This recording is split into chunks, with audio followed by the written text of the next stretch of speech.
S ಎಲ್ರಿಗೂ ನಮಸ್ಕಾರ.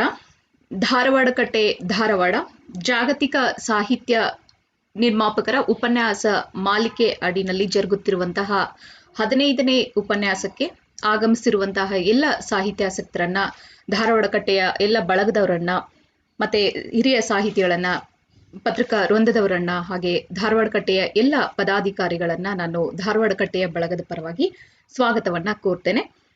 ಇಂದು ಉಪನ್ಯಾಸಕ್ಕೆ ಆಗಮಿಸಿರುವಂತಹ ಹಿರಿಯ ಸಾಹಿತಿಗಳು ಬೆಂಗಳೂರು ಡಾಕ್ಟರ್ ರಾಜಶೇಖರ್ ಮಠಪತಿ ಸರ್ನ ನಾನು ಧಾರವಾಡ ಕಟ್ಟೆಯ ಬಳಗದ ಪರವಾಗಿ ಸ್ವಾಗತವನ್ನ ಕೋರ್ತೇನೆ. ಹಾಗೇನೆ ಧಾರವಾಡ ಕಟ್ಟೆಯ ಅಧ್ಯಕ್ಷರಾದ ಪ್ರೊಫೆಸರ್ ಬಸವರಾಜ್ ಡೋಣು ಸರ್ನು ಕೂಡ ನಾನು ಸ್ವಾಗತವನ್ನ ಕೋರ್ತೇನೆ.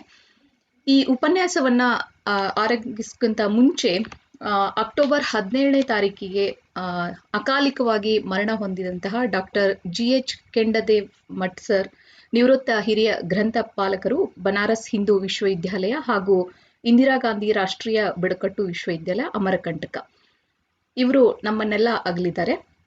ಅವರ ಆತ್ಮಕ್ಕೆ ಚಿರ ಶಾಂತಿಯನ್ನ ಕೋರಿ ನಾವೆಲ್ಲರೂ ಕೂಡ 1 ನಿಮಿಷದ ಮೌನಾಚರಣೆಯಲ್ಲಿ ತೊಡಗೋಣ. ಈಗ ಮೌನ.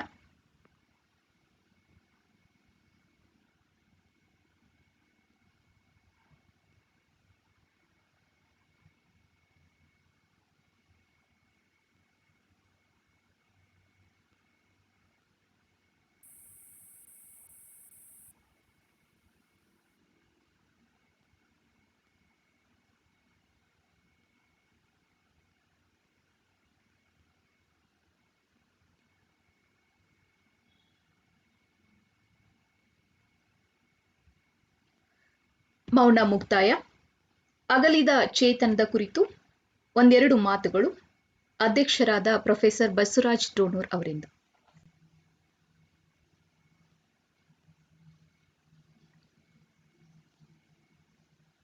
ಸರ್.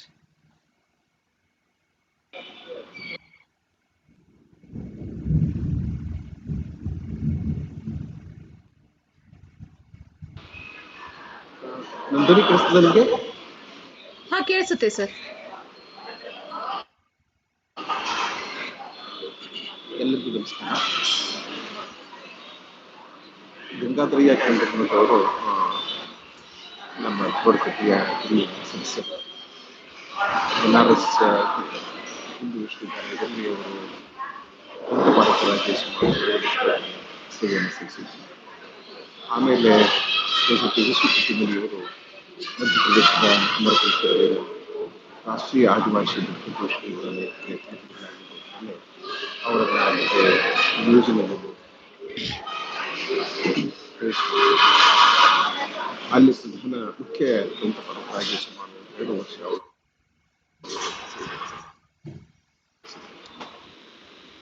ಆ ಕಾಲದಲ್ಲಿ ನಾನು ಕೂಡ ಅದೇ ವಿಶ್ವವಿದ್ಯಾಲಯದಲ್ಲಿ ಪ್ರಾಮಾಣಿಕ ಅಧಿಕಾರಿಗಳು ಕಠಿಣ ಪರಿಶ್ರಮವನ್ನು ಕೊಟ್ಟು ಅವರು ವಿಶ್ವವಿದ್ಯಾಲಯದ 2 ಗ್ರಂಥಾಲಯಗಳನ್ನು ಬನಾರಸ್ ಹಿಂದೂ ವಿಶ್ವವಿದ್ಯಾಲಯದ ಗ್ರಂಥಾಲಯಕ್ಕೆ ಒಂದು ಹೊಸ ಚಾಲನೆ ಮತ್ತು ಅಮರಕಂಟಕದ ಆದಿವಾಸಿ ವಿಶ್ವವಿದ್ಯಾಲಯದ ಗ್ರಂಥಾಲಯವನ್ನು ಅವರು ಮೊದಲನೇ ಸ್ಥಾಪಿಸಿದ್ದಾರೆ. ಅವ್ರ ಜೊತೆ ಕುಲಪತಿಗಳಿಗೆ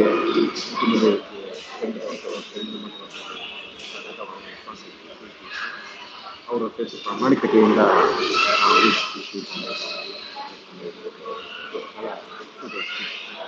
ಇಂದಿಗೂ ಕೂಡ ನಿಧನದ ವಾರ್ತೆ ನೂರಾರು ಜನ ಅಲ್ಲಿನ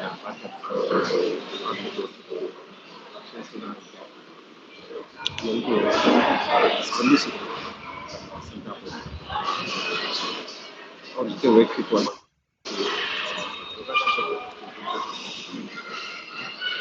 ಅವರ ಸಾಹಿತ್ಯ ಧಾರವಾಡ ಅದೊಂದೇ ಇತ್ತೀಚೆಗೆ ಇಬ್ಬರು ಕಡೆ ನಮ್ಮ ವಯಸ್ಸು ಅಡಿಗೆ ಈ 3 ಜನ ಈ 3 ಜನರ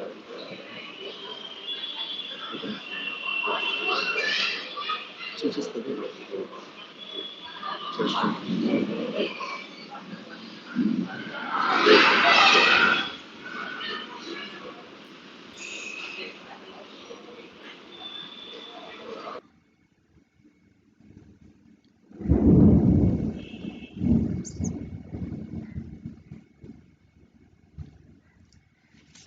ಆಮ್, ಇಂದಿನ ಉಪನ್ಯಾಸ ಪೂರ್ವ ಆಫ್ರಿಕಾದ ಜನಪ್ರಿಯ ಕಾದಂಬರಿಕಾರ ಗುಗಿವಾ ತಿಯೊಂಗೊ ಕುರಿತು.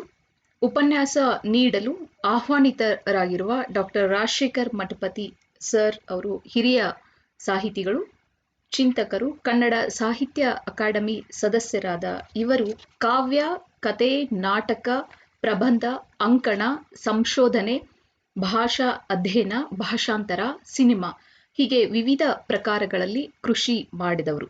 ಗಾಂಧಿ ಮತ್ತು ಗೂಂಡಾ, ಎರಡು ದಡಗಳ ನಡುವೆ, ಒಂದಷ್ಟು ಕರುಣೆ ಮತ್ತಷ್ಟು ನೀರು, ಫಕೀರನ ಫಿಲ್ಮಿ ದುನಿಯಾ, ನನ್ನೊಳಗಿನ ನಾನು, ಓಶೋ ಒಂದು ಕಿರಣದ ಪಯಣ, ಶಬ್ದ ಸೂತಕದಿಂದ, ನಿಶಾಗಾನ, ವಿಬಂಧ, ಬೇಷರತ್, ಜಗತ್ಪ್ರಸಿದ್ಧ ಭಾಷಣಗಳು, ಹೆಣ್ಣು ಹೇಳುವ ಅರ್ಧ ಸತ್ಯ, ಕೀಟ್ಸ್ ಮೇಲೆ ನೆನಪು ಬರೆದು, ಕಾವ್ಯಕ್ಕೆ ಉರುಳು, ಜಾಡಮಾಲಿಯ ಜೀವ ಕೇಳುವುದಿಲ್ಲ, Abbas and island, songs of saint, Rabindranath Tagore, my faith and strength, ಬದುಕಬಾರದೆ ಬದುಕು, ದಂಡಿ ಇವು ಅವರ ಪ್ರಮುಖ ಕೃತಿಗಳು. ಜಗದ್ವಂದೇ ಭಾರತಂ ಕೃತಿಗೆ ಶಿವಮೊಗ್ಗದ ಕರ್ನಾಟಕ ಲೇಖಕರ ಸಂಘವು ಕುವೆಂಪು ಅವರ ಹೆಸರಿನಲ್ಲಿ ಕೊಡುವ ಅತ್ಯುತ್ತಮ ಕಾದಂಬರಿ 2019ನೇ ಸಾಲಿನ ಪುಸ್ತಕ ಬಹುಮಾನ ಸಂದಿದೆ. ಅವರ ದಂಡಿ ಕಾದಂಬರಿ ಇತ್ತೀಚೆಗೆ ಚಲನಚಿತ್ರ ಹೊಂದುತ್ತಿರುವುದು ಆ ಕೃತಿಯ ಉತ್ಕೃಷ್ಟತೆಯನ್ನ ಸಾರಿ ಹೇಳ್ತದೆ. ಸರ್ ಅವ್ರ ಬಗ್ಗೆ ನನಗೆ ಯಾವತ್ತೂ ಒಂದು ವಿಶೇಷತೆ ಮತ್ತೆ ಹೆಮ್ಮೆ ಅನ್ಸೋದೇನು ಅಂತಂದ್ರೆ, ಅವರು ತಮ್ಮ ತವರೂರು ಚಡಚಣದಲ್ಲಿ ಜೋಳಿಗೆ ಪ್ರತಿಷ್ಠಾನ ಅಂತ ಮಾಡಿಕೊಂಡು ಆ ಮೂಲಕ ಆ ನೆಲದಲ್ಲಿನ ಕಲೆ, ಸಾಹಿತ್ಯ, ಸಂಸ್ಕೃತಿಗೆ ದಕ್ಕಬೇಕಾದಂತಹ ಗೌರವವನ್ನ, ಮನ್ನಣೆಯನ್ನ ದೊರಕಿಸಿಕೊಡುವಂತಹ ಕಾರ್ಯದಲ್ಲಿ ತಮ್ಮ ಇಡೀ ಕುಟುಂಬ ನಿರಂತರವಾಗಿ ಕೆಲಸವನ್ನ ಮಾಡ್ಕೊಂಡು ಬಂದಿದೆ. ಆ ದೃಷ್ಟಿಯಿಂದ ನನಗೆ ಯಾವತ್ತೂ ಕೂಡ ಸರ್ ಬಗ್ಗೆ ಬಹಳ ಹೆಮ್ಮೆ ಅಂತ ಅನ್ಸೋದು. ಈ ಕಾಲಘಟ್ಟದ ಜನಪ್ರಿಯ ಭಾಷಣಕಾರರಾಗಿರುವ ಶ್ರೀಯುತರನ್ನ ಮತ್ತೊಮ್ಮೆ ನಾನು ವೇದಿಕೆಗೆ ಸ್ವಾಗತಿಸ್ತಾ ಈ ವೇದಿಕೆಯನ್ನ ಅವ್ರಿಗೆ ಬಿಟ್ಕೊಡ್ತಾ ಇದ್ದೇನೆ. Sir please.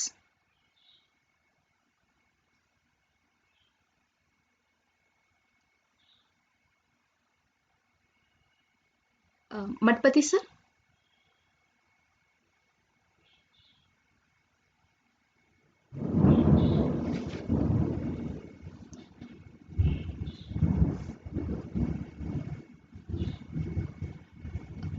ಮಠಪತಿ ಸರ್ ನಮಸ್ಕಾರ. ನಮಸ್ತೆ ಎಲ್ಲ ಸರ್. ಗೆಳೆಯರಿಗೆ ಎಸ್. ವಿಶೇಷತಃ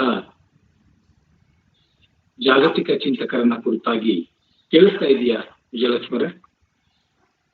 ಕೇಳಿಸ್ತಾ ಇದೆಯಲ್ಲ? ಎಸ್ ಸರ್, ಕೇಳಿಸ್ತಿದೆ ಸರ್. ಹಲೋ ಸರ್ ಕೇಳಿಸ್ತಿದೆ. ಹಲೋ ಸರ್ ಕೇಳಿಸ್ತಿದೆ ಸರ್.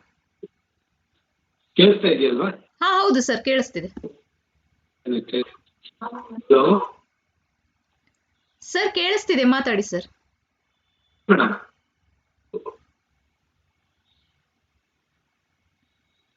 ಸರ್ ಕೇಳಿಸ್ತಿದೆ, ಮಾತಾಡಿ ಸರ್.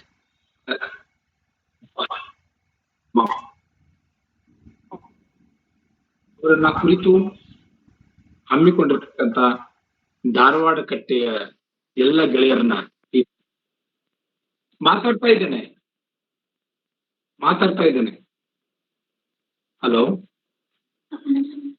ಹಲೋ ಮ್ಯಾಲ ತೊಗೊಂಡ್ರಿ ಪಟ್ನೆ. ಹಲೋ ಪಟ್ನೆ ನಾನ್ ಮಾತಾಡ್ ಕೇಳಿಸ್ತಾ ಇದೀಯಾ? ಹಲೋ ಹಲೋ ನಾನ್ ಮಾತಾಡೋದು ಕೇಳ್ತಾ ಇದ್ದೀನಿ ನಿಮ್ಗೆ? ಓಕೆ ಸರಿ, ಹೇಳಿ. ಫೈನ್.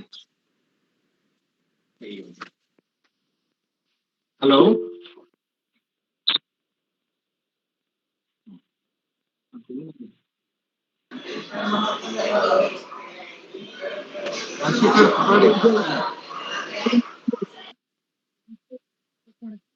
ಬಾಕಿ ಉಳಿದವ್ರಿಗೆ ಮ್ಯೂಟ್ ಮಾಡ್ಲಿಕ್ಕೆ ಹೇಳಿ.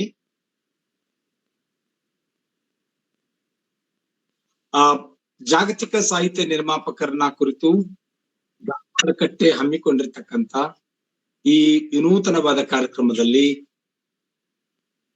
ನನ್ನನ್ನು ಅತ್ಯಂತ ಪ್ರೀತಿಯಿಂದ ಬರಮಾಡಿಕೊಂಡಿರ್ತಕ್ಕಂಥ ಮತ್ತು ಇವತ್ತಿನ ಚಿಂತನೆಗೆ ಕಾರಣರಾಗಿರ್ತಕ್ಕಂಥ ಎಲ್ಲ ಗೆಳೆಯರನ್ನ ಈ ಕಾರ್ಯಕ್ರಮದ ಆಯೋಜಕರಾಗಿರ್ತಕ್ಕಂಥ ಹಿರಿಯರು, ನನ್ನ ಸಹೋದರ ಸಮಾನರು ಆಗಿರ್ತಕ್ಕಂಥ ಡಾಕ್ಟರ್ ಬಸವರಾಜ್ ಡೋಣೂರವರನ್ನ, ಈ ಕಾರ್ಯಕ್ರಮದ ಸಂಚಾಲನೆಯನ್ನು ಮಾಡ್ತಿರ್ತಕ್ಕಂಥ ಪ್ರೀತಿಯ ವಿದ್ಯಾರ್ಥಿನಿ ಮತ್ತು ಈ ಒಟ್ಟು ಕಾರ್ಯಕ್ರಮದ ಮಹತ್ವದ ಜವಾಬ್ದಾರಿಯನ್ನು ನಿಭಾಯಿಸಿರುವ ದಾಡ್ ರೆಡ್ಡಿ ಅವರನ್ನ, ಗೆಳೆಯ ಪ್ರಕಾಶ್ ಬಾಳಿಕಾಯಿ ಅವರನ್ನ, ನನ್ನೊಂದಿಗೆ ಈ ಉಪನ್ಯಾಸಕ್ಕೆ ನನ್ನೊಂದಿಗೆ ಇದ್ದುಕೊಂಡು ಆಲೋಚನೆಗಳಿಗೆ ಸಾಕ್ಷಿ ಆಗ್ತಿರ್ತಕ್ಕಂಥ 16-17 ಜನ ಮಿತ್ರರಿಗೆ ಹೃತ್ಪೂರ್ವಕವಾಗಿ ವಂದನೆಗಳನ್ನ ಸಲ್ಲಿಸ್ತಾ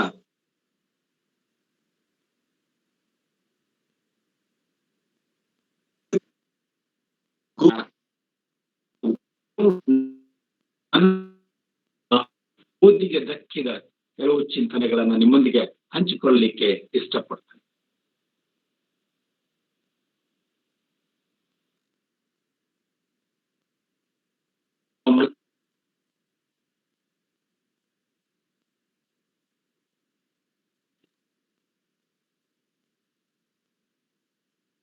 ನೀವು ಸಾಧ್ಯವರು ಬಹಳ ಅದ್ಭುತವಾದ ಲೈಬ್ರರಿಯನ್, ಗ್ರಂಥಪಾಲಕರು, ಅವರೊಂದಿಗೆ ಒಂದಿಷ್ಟು ಸಮಯವನ್ನ ಕಳಿತಕ್ಕಂಥ ಅವಕಾಶ ನನ್ನದು ಆಗಿತ್ತು. ಸಂಶೋಧನೆ, ಸಾಮಾನ್ಯವಾಗಿ ಸಂಶೋಧನೆಯ ಕುರಿತು ನಾವು ಆಲೋಚಿಸುವಾಗ ಬೆಗ್, ಬಾರೋ ಅಂಡ್ ಸ್ಟೀಲ್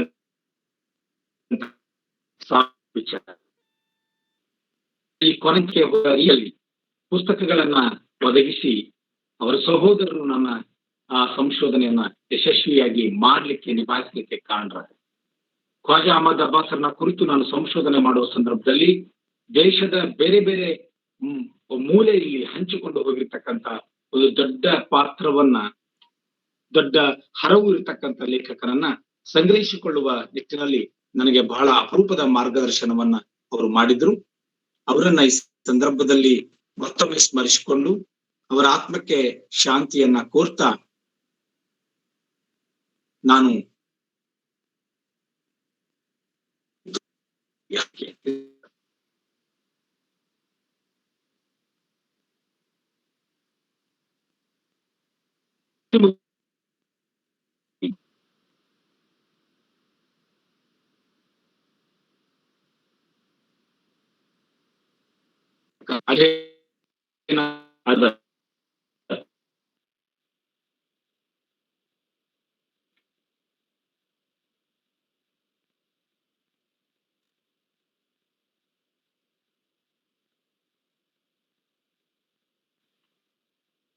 ಚಿಂತಲು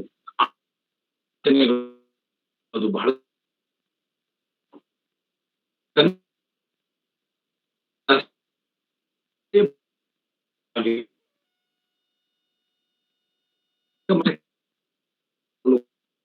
ಕೂಡ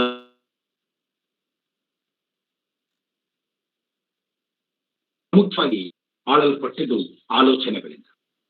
ಮನುಷ್ಯ ಭಾಷಿಕ ಅಧ್ಯಯನ, ಅದರ ಸಮಾಜೋ ಆರ್ಥಿಕ ಅಧ್ಯಯನ ಮತ್ತು ಅಲ್ಲಿ ಹುಟ್ಟಿಕೊಂಡಿರ್ತಕ್ಕಂಥ ಆಲೋಚನೆಗಳು ನಮ್ಮ ಧಾರ್ಮಿಕ ವಿಧಿವಿಧಾನಗಳನ್ನ, ಸಾಹಿತ್ಯವನ್ನ, ಒಟ್ಟು ನಮ್ಮ ಬದುಕನ್ನ ಪ್ರಭಾವಿಸಿರ್ತಕ್ಕಂಥ ರೀತಿ ಇದೆಯಲ್ಲ, ಬಹಳ ಅದ್ಭುತವಾಗಿರ್ತಕ್ಕಂಥದ್ದು. ಅದು ಗಮನಿಸಬೇಕಾಗಿರ್ತಕ್ಕಂಥದ್ದು.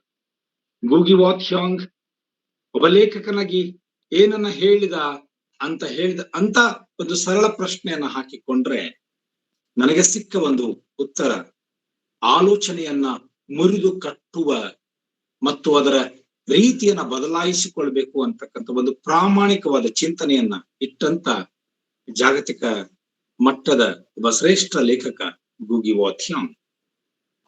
ಅವನನ್ನ ಕುರಿತಾಗಿರ್ತಕ್ಕಂಥ ಬಯೋಗ್ರಾಫಿಕಲ್ ಡೀಟೇಲ್ಸ್ ನಿಮಗೆ ನಮಗೆಲ್ಲರಿಗೂ ಸರಳವಾಗಿ ಸಿಗ್ತವೆ. ಆ ನಿಟ್ಟಿನಲ್ಲಿ ನಾನು ಬಹಳಷ್ಟು ನನ್ನ ಸಮಯವನ್ನ ವ್ಯಯ ಮಾಡದೆ ಅವನ ಮುಖ್ಯವಾಗಿರ್ತಕ್ಕಂಥ ಕಾಳಜಿ ಏನಾಗಿತ್ತು, ಕನ್ಸರ್ನ್ ಏನಾಗಿತ್ತು ಅನ್ನೋದನ್ನ ಚರ್ಚಿಸ್ಲಿಕ್ಕೆ ಇಷ್ಟಪಡ್ತೇನೆ. ಭಾರತೀಯ ಸಾಹಿತ್ಯವನ್ನ ಒಂದು ಕ್ಷಣ ನಾನಿಲ್ಲಿ ಉದಾಹರಣೆಯಾಗಿಟ್ಟುಕೊಂಡಿದ್ದೇನೆ.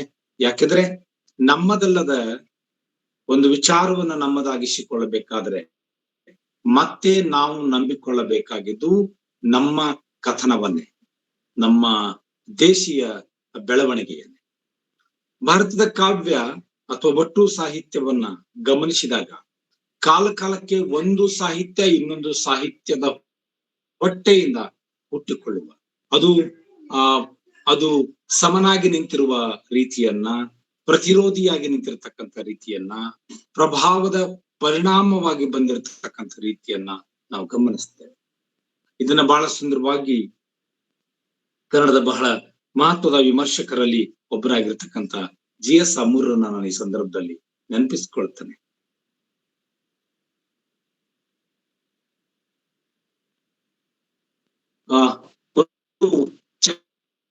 ಚರ್ಚೆಯಲ್ಲಿ ವಿಚಾರವೊಂದನ್ನ ಹಂಚಿಕೊಂಡಿತ್ತು. ಗ್ರೀಕ್ ಮತ್ತು ರೋಮ್ ದೇಶಗಳ ಅಭಿಜಾತ ಕಾವ್ಯಕ್ಕೆ ಪ್ರತಿಭಟನೆಯಾಗಿ ಯುರೋಪ್ನಲ್ಲಿ ಬೇರು ಕಾವ್ಯ ಬಂತು. ಬೇರು ಕಾವ್ಯ ಬಹಳ ಮಹತ್ವದ ಬೆಳವಣಿಗೆ. ಹಾಗೇನೆ ಕಾಲಗತಿಸಿದಂತೆ ನೈಸರ್ಗಿಕ ಕಾವ್ಯ ಹುಟ್ಕೊಂತು. ಅದಕ್ಕೆ ಮುಂದುವರಿದು ಪ್ರತಿಯಾಗಿ ವಿಧಾಯಕ ಕಾವ್ಯ ಬಂತು. ಹಾಗೇನೆ ಅದರ ವಿರುದ್ಧವಾಗಿ ಕಾವ್ಯದ ವಸ್ತು ಮತ್ತು ತಂತ್ರಗಳೊಂದಿಗೆ ಸಮಾಧಾನ ಇಲ್ಲದ ಕಾರಣಕ್ಕಾಗಿ ಮತ್ತೊಂದು ಸಾಹಿತ್ಯ ಪ್ರಕಾರ ಬಂತು. ಅದಕ್ಕೆ ವಾಸ್ತವಿಕ ಸಾಹಿತ್ಯ ಅಂತ ಹೇಳಿ ಕರೆದುಕೊಂಡು ಒಂದು ಕಾಲಘಟ್ಟ, ಇದು ಒಂದು ಆಲೋಚನಾ ಕ್ರಮ ಒಂದು ಹಂತದವರೆಗೆ. ನಂತರ ಅದಕ್ಕೆ ಪ್ರತಿದ್ವಂದಿಯಾಗಿ ಆದರ್ಶ ಕಾವ್ಯ ಹುಟ್ಕೊಂತು.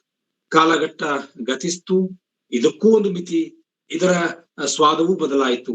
ನಂತರ ಬಂದದ್ದು ನಮ್ಮ ಅನನ್ಯತೆಗಳನ್ನ, ಭಾವಪ್ರಾಮಾಣಿಕತೆಯನ್ನ ಸಾರಿಕೊಳ್ಳುವುದರ ಸಲುವಾಗಿ ಅಭಿವ್ಯಕ್ತಿ ಕಾವ್ಯ ಬಂತು. ಅಭಿವ್ಯಕ್ತಿ ಕಾವ್ಯ ಮತ್ತು ಸಾಹಿತ್ಯ ಒಂದು ಕಾಲದ ರಚನೆ ಮತ್ತು ಒಂದು ಆಕರ್ಷಣೆ. ಅದರ ನಂತರ ಪ್ರತೀಕ ಕಾವ್ಯ ಬಂತು. ಬಂಡವಾಳ ಶಾಹಿಯನ್ನ ವಿರೋಧಿಸಿ ಮತ್ತೆ ಬೇರೆ ಬೇರೆಯಾಗಿರ್ತಕ್ಕಂಥ ಚಿಂತನೆಗಳು ನಮ್ಮಲ್ಲಿ ಹುಟ್ಟುಕೊಂಡು, ಹೀಗೆ ಭಾರತೀಯ ಸಾಹಿತ್ಯದಲ್ಲಿ ಸುಮಾರು 10-20 ಮಹತ್ವದ ಬೆಳವಣಿಗೆಗಳನ್ನ ಬರಹದ ಕ್ರಮದಲ್ಲಿ, ಆಲೋಚನಾ ಕ್ರಮದಲ್ಲಿ ಆಗಿರೋದನ್ನ ನಾವು ನೋಡ್ತೇವೆ. ಅದು ಕಾವ್ಯ ಅಂತಕ್ಕಂಥದ್ದು ಸಾಮಾನ್ಯೀಕರಿಸಿರ್ತಕ್ಕಂಥ, ಒಟ್ಟು ಸೃಜನಶೀಲತೆಗೆ ಬಳಸಿರ್ತಕ್ಕಂಥ ಪದವಾಗಿ ನಾವು ತೆಗೆದುಕೊಳ್ಳೋದಾದ್ರೆ, ಸಾಹಿತ್ಯ ಮತ್ತು ಕಾವ್ಯ ಧರ್ಮ, ಬದುಕು ಮತ್ತು ಸಾಹಿತ್ಯ ಧರ್ಮ ಹೇಗೆ ಬದಲಾಗ್ತಾ ಬಂದಿದೆ ಅನ್ನೋದನ್ನ ನಾವು ಗಮನಿಸ್ತೀವಿ. ಹಾಗೇನೆ ನಾವು ಜಾಗತಿಕ ಮಟ್ಟದಲ್ಲಿಯೂ ಕೂಡ ಇದನ್ನು ಗಮನಿಸಬಹುದಾಗಿದೆ. ಈಗಿನ ಸಂದರ್ಭವನ್ನ ಹೆಚ್ಚು ಕಡಿಮೆ ನಾವು ಈ ಸಂದರ್ಭದಲ್ಲಿ ಡಿಪಾರ್ಟ್ಮೆಂಟ್ ಆಫ್ ಇಂಗ್ಲಿಷ್ ಅನ್ನೋದ್ರ ಬದಲಿ ಅದು ಅನೇಕ ರೀತಿಯ ಬದಲಾವಣೆಗಳನ್ನ ಕಂಡುಕೊಂಡಿದೆ. ಇಂಗ್ಲಿಷ್ ಸಾಹಿತ್ಯವನ್ನ ಅಧ್ಯಯನ ಮಾಡುವ, ಅಧ್ಯಾಪನ ಮಾಡುವ ವೃತ್ತಿಯಲ್ಲಿ ಇರ್ತಕ್ಕಂಥ ನಾನು ಕಳೆದ 4 ದಶಕದಲ್ಲಿ 3 ದಶಕಗಳಲ್ಲಿ ಎಷ್ಟೊಂದು ಮಹತ್ವದ ಬದಲಾವಣೆಗಳನ್ನ ನಾವು ಗಮನಿಸಿದ್ದೀವಿ. ಕೇವಲ ಬ್ರಿಟಿಷ್ ಸಾಹಿತ್ಯಕ್ಕೆ ಮಾತ್ರ ಸೀಮಿತವಾಗಿರ್ತಕ್ಕಂಥ ನಮ್ಮ ವಿಭಾಗಗಳಲ್ಲಿ ಮತ್ತೊಂದು ಕಾಲಕ್ಕೆ ಅಮೆರಿಕನ್ ಲಿಟರೇಚರ್, ಇನ್ನೊಂದು ಕಾಲಕ್ಕೆ ಭಾರತೀಯ ಆಂಗ್ಲ ಸಾಹಿತ್ಯ, ಮಗದೊಂದು ಕಾಲಕ್ಕೆ ಈಗ ಸಂಸ್ಕೃತಿ ಅಧ್ಯಯನ, department of cultural studies in English. ಈ ತರನಾದ ಬದಲಾವಣೆಗಳನ್ನ ನಾವು ನೋಡ್ತಾ ಇರೋದು. ಬದಲಾವಣೆ ಒಂದು ಸಮಾಜದ ಜೀವಂತಿಕೆಯ ಲಕ್ಷಣ, ಒಂದು ಆಲೋಚನೆಯ ಜೀವಂತಿಕೆಯ ಲಕ್ಷಣ, ಮನುಷ್ಯ ಪ್ರಗತಿಪರವಾಗುತ್ತಿರುವುದರ ಲಕ್ಷಣ. ಈ ನಿಟ್ಟಿನಲ್ಲಿ ನಮ್ಮ ಸದ್ಯದ ಸಂದರ್ಭವನ್ನ ಒಂದಿಷ್ಟು ಹಿಂದೆ ಹೋಗಿ ನಾವು ಕ್ರಮವಾಗಿ ನೋಡ್ಕೊಳ್ತಾ ಬರೋದಾದ್ರೆ, ಭಾರತೀಯ ಒಟ್ಟು ಸಾಹಿತ್ಯವನ್ನ ಪ್ರಭಾವಿಸಿರ್ತಕ್ಕಂಥ ಜಾಗತಿಕ ಮಟ್ಟದ ಲೇಖಕರುಗಳ ಬಹಳ ದೊಡ್ಡ ಪಟ್ಟಿ ಇದೆ. T.S. ಎಲಿಯಟ್ನ ಟ್ರೆಡಿಷನ್ ಅಂಡ್ ಇಂಡಿವಿಜುವಲ್ ಟ್ಯಾಲೆಂಟ್ ಆಗಿರ್ಬೋದು, ಕ್ಲಿಯಂತ್ ಬ್ರೂಕ್ಸ್ ನ ಆಲೋಚನೆಗಳಿರ್ಬೋದು, ಜಾನ್ ಕ್ರೋ ರ್ಯಾನ್ಸಮ್ನ ಚಿಂತನೆಗಳಿರ್ಬೋದು, ವಾಲ್ಟರ್ ಬೆಂಜಮಿನ್ ನ ಬರಹಗಳಾಗಿರ್ಬೋದು, ಎಡ್ಮಂಡ್ ವಿಲ್ಸನ್ನ ಚಿಂತನೆಗಳಿರ್ಬೋದು, ವರ್ಜೀನಿಯಾ ವೂಲ್ಫ್ರ ಬರಹಗಳಾಗಿರ್ಬೋದು, ಹೀಗೆ H.J. ವಿಡೋಸನ್, ರೋಮನ್ ಜಕಾಬ್ಸನ್, ಲಾರೆನ್ಸ್ ಜೋನ್, ಜೆರಡ್ ಜೆನೆ, ಆಮೇಲೆ ಜೊನಾಥನ್ ಕ್ಲರ್, ಪಾಲ್ ಡಿ ಮಾನ್, ಜೇಕ್ಸ್ ಡೆರಿಡಾ, ಹಾಗೆ ರೋಲಾಂಡ್ ಬಾರ್ತ್. ಇದು ಬಹಳ ದೊಡ್ಡ ಪಟ್ಟಿ. ಇದರಲ್ಲಿ ಗಾಯತ್ರಿ ಸ್ಪಿವಾಕರ ಬರಹಗಳು, ವೂಲ್ಫ್ ಗಾಂಗರ ರೈಟಿಂಗ್ಸ್ಗಳು. ಇದು ಒಂದು ಭಾರತದ ಸದ್ಯದ ಸಾಹಿತ್ಯ. ಇದರಿಂದ ಆಚೆ ಹೋಗ್ಲಿಕ್ಕೆ ಸಾಧ್ಯ ಇಲ್ಲ, ಇವರ ಬರಹಗಳನ್ನ ಗಮನಿಸದೆ ಮುಂದೆ ಹೋಗ್ಲಿಕ್ಕೆ ಸಾಧ್ಯ ಇಲ್ಲ, ಇವರ ಆಲೋಚನೆಗಳನ್ನು ಒಂದು ಕ್ಷಣ ನಮ್ಮದಾಗಿಸಿಕೊಳ್ಳದೆ ನಮ್ಮ ಸಾಹಿತ್ಯವನ್ನು ನೋಡಿಕೊಳ್ಳಲಿಕ್ಕೆ ಸಾಧ್ಯವಿಲ್ವೇ ಅನ್ನುವ ಮಟ್ಟಕ್ಕೆ ಈ ಜಾಗತಿಕ ಲೇಖಕರ ಪ್ರಭಾವ ನಮ್ಮ ಮೇಲೆ ಆಗಿರೋದನ್ನ ನಾವು ಗಮನಿಸ್ತಾ ಇದ್ದೇವೆ. ಅಂತವರ ಪಟ್ಟಿಗೆ, ಅಂತ ಆಲೋಚಕರ ಒಂದು ಸರಣಿಗೆ ಸೇರಿರ್ತಕ್ಕಂಥ ಮಹತ್ವದ ಲೇಖಕ ಗೋಗಿ ವಾ ಥಿಯಾಂಗ್. ಆಫ್ರಿಕನ್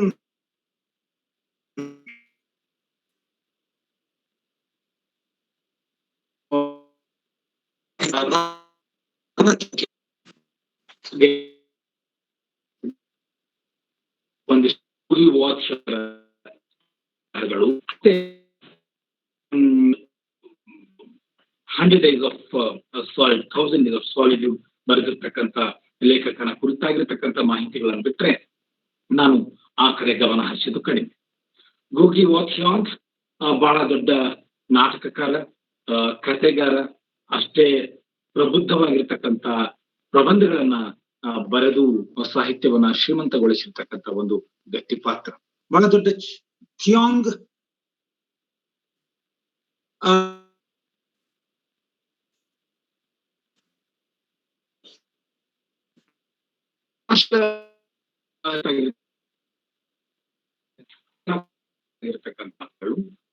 ರಂಗಭೂಮಿ ಚಿಂತನೆಗಳು ನಮಗೆ ಬಹಳಷ್ಟು ಮಹತ್ವಪೂರ್ಣವು ಅಂತ ಅನಿಸಿದವು. ಸೊ ಸಾಂಪ್ರದಾಯಿಕವಾಗಿ ಆ ಕೆಲವು ಪರಿಚಯಾತ್ಮಕವಾದ ಸಾಲುಗಳನ್ನ ಹೇಳ್ಬೇಕು ಅಂತ ಅನಿಸ್ತದೆ. ಮೊದಲನೇದಾಗಿ ಕೀನ್ಯಾ ದೇಶದಲ್ಲಿ ಜನಿಸಿದ ಲೇಖಕ ಇವರು. ವಸಾಹತುಶಾಹಿಯ ದಬ್ಬಾಳಿಕೆಯನ್ನ ಕಣ್ಣಾರೆ ಕಂಡಿರ್ತಕ್ಕಂಥವನು. ಅದು ಯಾವ ರೀತಿ ಒಟ್ಟು ನಮ್ಮ ಸಂಸ್ಕೃತಿಯನ್ನ ಸಂಸ್ಕೃತಿಯ ಪಲ್ಲಟಕ್ಕೆ ಕಾರಣ ಆಗ್ತಿರ್ತಕ್ಕಂಥ ಚಿಂತನೆಗಳನ್ನ ಗಮನದಲ್ಲಿರಿಸಿಕೊಂಡು ಸೊ ಉಗಾಂಡದ ಮೆಕರೇರಿ ವಿಶ್ವವಿದ್ಯಾಲಯದಿಂದ BA ಪದವಿಯನ್ನ ಪಡೆದು ಬರವಣಿಗೆಗೆ ತೊಡಗಿಸಿಕೊಂಡು ಬಹಳ ಮಹತ್ವದ ಕೃತಿಗಳನ್ನ ಕೊಟ್ಟಿರ್ತಕ್ಕಂಥದ್ದು. ಅವರ ಮುಖ್ಯವಾಗಿ 1964ರಲ್ಲಿ ಬಂದಿರತಕ್ಕಂಥ ಅವರ ವೀಪ್ ನಾಟ್ ಚೈಲ್ಡ್ ಅಂತಕ್ಕಂಥ ಕಾದಂಬರಿಯನ್ನ ನಾವಿಲ್ಲಿ ಚಿಂತನೆಗೆ ನಾವು ಗಮನಿಸಬೇಕಾಗಿರ್ತಂತ ಒಂದು ಕೃತಿ. ಅದಕ್ಕಿಂತ ಮುಂಚೆಯೂ ಕೂಡ ಅವರ ಬರಹ ಇತ್ತು. ವಿಶೇಷವಾಗಿ ರಂಗಭೂಮಿಗೆ ಅವರ ಕೊಡುಗೆ ಬಹಳ ದೊಡ್ಡದು. ಆಫ್ರಿಕನ್ ರಂಗಭೂಮಿಯನ್ನ, ಕೀನಿಯನ್ ರಂಗಭೂಮಿಯನ್ನ ಜಗತ್ತಿನ ಪಾಶ್ಚಾತ್ಯ ಚಿಂತನೆಗಳಿಂದ ಮುಕ್ತಗೊಳಿಸಿ ಅದರ ಸಹಜ ಲಯಬದ್ಧತೆಯನ್ನ ಮತ್ತು ಅಭಿವ್ಯಕ್ತಿಯನ್ನ ಕಾಯ್ದಿರಿಸುವ ನಿಟ್ಟಿನಲ್ಲಿ ಗೋಗಿ ವಾ ಥಿಯಾಂಗ್ ಮಾಡಿರ್ತಕ್ಕಂಥ ಪ್ರಯತ್ನ ಬಹಳ ದೊಡ್ಡದು. ಮುಂದೆ ಬ್ರಿಟಿಷ್ ಕೌನ್ಸಿಲ್ನ ಶಿಷ್ಯವೇತನ ಪಡೆದು ಲೀಡ್ಸ್ ವಿಶ್ವವಿದ್ಯಾಲಯದಲ್ಲಿ 3 ವರ್ಷ ಗೋಗಿ ವಾ ಥಿಯಾಂಗ್ ತಮ್ಮ ವ್ಯಾಸಂಗವನ್ನ ಮುಂದುವರಿಸಿದರು. ಇದು ಬಹಳಷ್ಟು ಸಂದರ್ಭದಲ್ಲಿ ನನಗೆ ಥಿಯಾಂಗ್ರನ್ನ ಓದ್ತಿರ್ಬೇಕಾದ್ರೆ ಪದೇ ಪದೇ ನೆನಪಿಗೆ ಬಂದಿರತಕ್ಕಂಥ ಕಾಡಿರ್ತಕ್ಕಂಥ ಒಂದು ಭಾರತೀಯ ಪ್ರತಿಭೆ ರವೀಂದ್ರನಾಥ್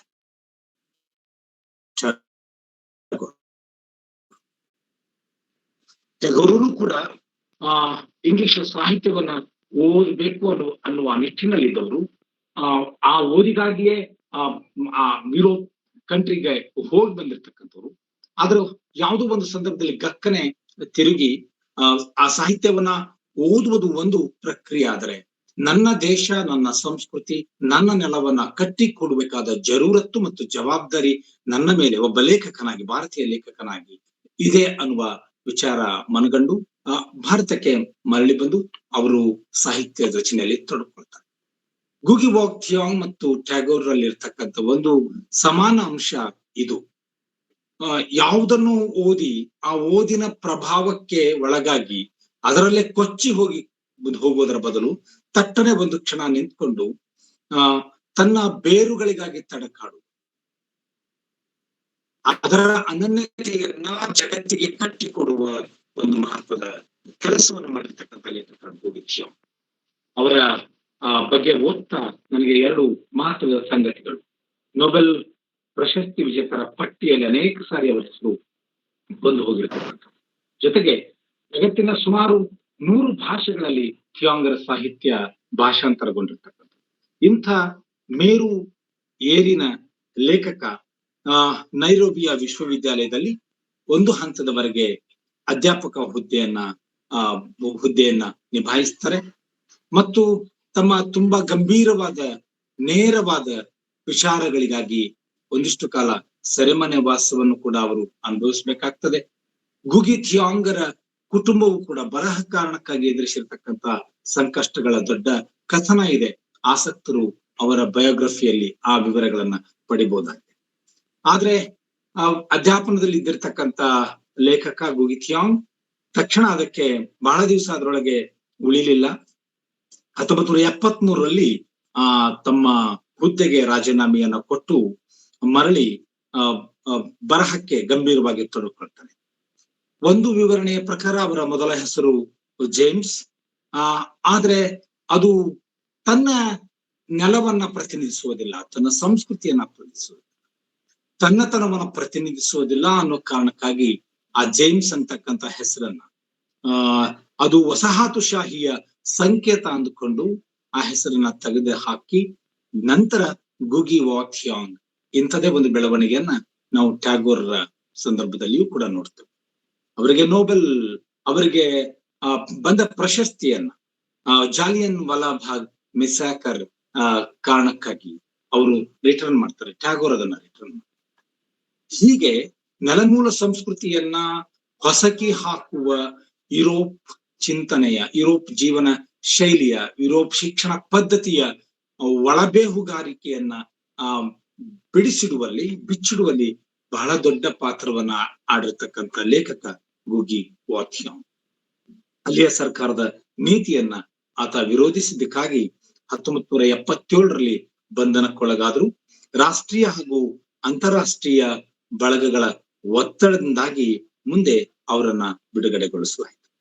ಆ ನಂತರ ಗೂಗಿ ತನ್ನ ದೇಶ ಬಿಟ್ಟು ಒಂದಿಷ್ಟು ಕಾಲ ಅಮೆರಿಕಕ್ಕೆ ಹೋಗಿ ನ್ಯೂಯಾರ್ಕ್ ವಿಶ್ವವಿದ್ಯಾಲಯದಲ್ಲಿ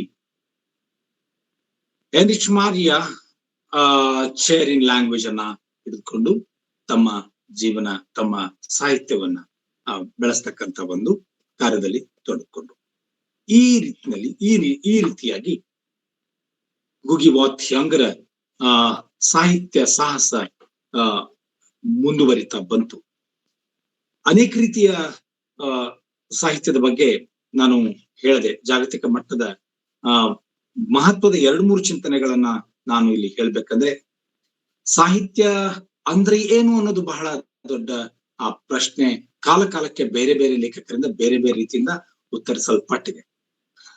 ಸಾಹಿತ್ಯ ಅನ್ನೋದು ಅದೇನು ವಿಶಿಷ್ಟ ವರ್ಗ ಅಲ್ಲ, ಎಲ್ಲ ಬರಹಗಳು ರೈಟಿಂಗ್ಸ್ ಗಳೇ ಅಂತಕ್ಕಂತ ಒಂದು ನಿರಚನ ಚಿಂತನೆಯನ್ನ ಡೆರಿಡಾ ಬಿಟ್ರು.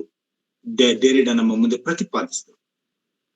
ಅದು ಹಾಗಲ್ಲ, ಎಲ್ಲ ಬರವಣಿಗೆಗಳು ರಾಜಕೀಯಕ್ಕೆ ಸಂಬಂಧಪಟ್ಟಿರ್ತಕ್ಕಂಥವು, ರಾಜಕೀಯವಿಲ್ಲದ ಯಾವ ಬರಹನೂ ಇಲ್ಲ ಅಂತಕ್ಕಂಥ ಒಂದು ವಾದವನ್ನ ಎಡ್ವರ್ಡ್ ಸೈಡ್ ನಮ್ಮ ಮುಂದೆ ಇಟ್ರಿ.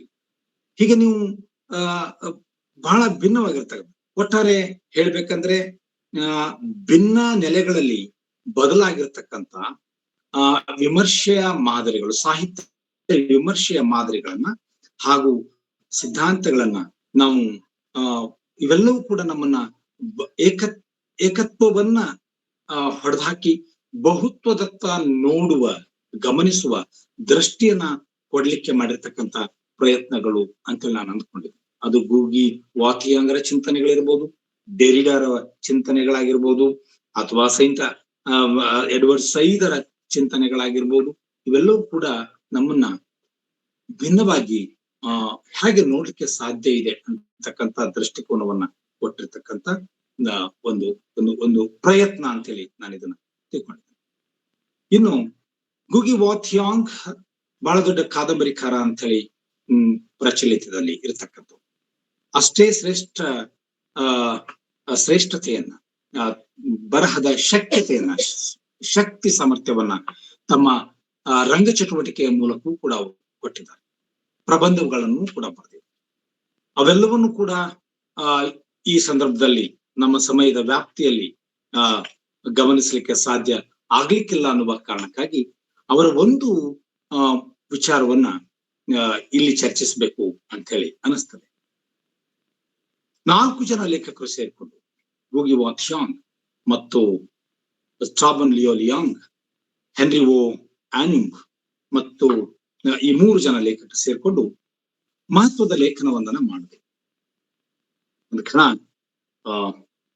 ಪ್ರಿಫೇಸ್ ಟು ಲಿರಿಕಲ್ ಬ್ಯಾಲೆಡ್ಸ್ ಹಾಗೆ ಕೋಲ್ರಿಜ್ ಮತ್ತು ವಾಟ್ಸಪ್ ತರ ಸಂಯುಕ್ತ ಪ್ರತಿಫಲವಾಗಿ ನಮ್ಗೆ ದಕ್ತೋ ಆ ತರದ ಒಂದು ತ್ರಿವಳಿ ಬರಹದ ಸಾಕ್ಷಿ on the evolution of English department ಅಂತಕ್ಕಂಥ ಬರಹ. ಇದನ್ನ ನಾವು ಇಂಗ್ಲಿಷ್ ವಿಭಾಗವನ್ನ ನಿಲ್ಲಿಸುವ ಕುರಿತು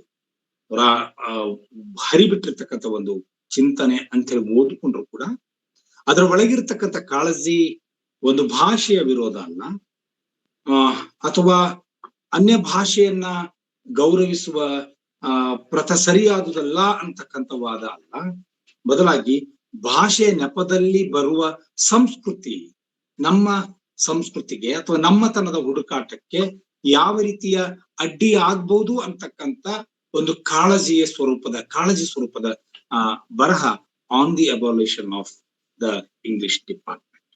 ಬಹುತೇಕ ಗೂಗಿ ವಾ ಥಿಯಾಂಗ್ರನ್ನ ಎಲ್ಲ ಕಲೋನಿಯಲ್ ಕಂಟ್ರಿಗಳಲ್ಲಿ ಸಾಹಿತ್ಯ ಅಧ್ಯಯನ ಮಾಡ್ತಕ್ಕಂಥ, ವಸಾಹತು ರಾಷ್ಟ್ರಗಳಲ್ಲಿ ಸಾಹಿತ್ಯ ಅಧ್ಯಯನ ಮಾಡ್ತಕ್ಕಂಥ ಆಧುನಿಕ ಬರಹಗಾರರು, ಲೇಖಕರು ಪ್ರೀತಿಸುವಂತೆ ಒಪ್ಪಿಕೊಳ್ಳುವಂತೆ ಮಾಡ್ಲಿಕ್ಕೆ ಕಾರಣ ಆಗಿರುವ ಲೇಖನ on the abolition of the English department.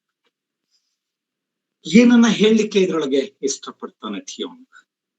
ಇದು ಪ್ರಶ್ನೆ. ಆಗೆಲ್ಲ ನನಗೆ ಒಂದು ಘಟನೆ ನೆನಪಾಗ್ತಾ ಇತ್ತು. ಬಹಳ ಹಿಂದೆ ಮೈಸೂರಿನ ರಂಗಾಯಣದವರು ಒಂದು ನಾಟಕವನ್ನ ಪ್ರದರ್ಶನ ಮಾಡ್ಲಿಕ್ಕೆ ಪ್ರಯತ್ನ ಮಾಡ್ತಾ ಇದ್ರು. ಅದು ಕಕೇಶಿಯನ್ ಚಾಕ್ ಸರ್ಕಲ್ ಅಂತಕ್ಕಂಥ ನಾಟಕ. ಅದು ಪ್ರದರ್ಶನ ಮಾಡ್ಬೇಕು, ಸರ್ಕಾರ ದುಡ್ಡು ಕೊಟ್ಟಿದೆ, ರಂಗಾಯಣದ ಪ್ರೊಡಕ್ಷನ್ ಆಗಿ ಅದು ಹೊರಗಡೆ ಬರ್ಬೇಕು. ನಾಟಕದ ನಿರ್ದೇಶನದ ಜವಾಬ್ದಾರಿಯನ್ನು ಹೊತ್ತಿರತಕ್ಕಂಥವರು ಈ ದೇಶದ ಅತ್ಯುತ್ತಮ ನಿರ್ದೇಶಕರು ಅಂತ ಖ್ಯಾತರಾಗಿರ್ತಕ್ಕಂಥ MS ಸತ್ಯು.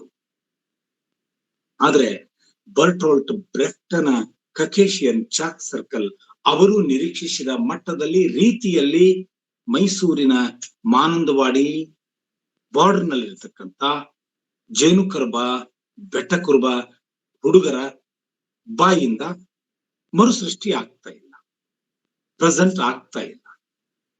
ಸುಮಾರು 1 ತಿಂಗಳ ಅವಧಿ ಕಳೆದೋಯ್ತು, ನಾಟಕ ಸ್ವರೂಪವನ್ನ ಆಕೃತಿಯನ್ನ ಪಡೀಲಿಲ್ಲ. ಯಾಕೆ? ಪ್ರಶ್ನೆ. ಅದಕ್ಕೆ ಉತ್ತರವನ್ನು ಕೂಡ ಅವರು ಕಂಡುಕೊಂಡ್ರು. ಏನು?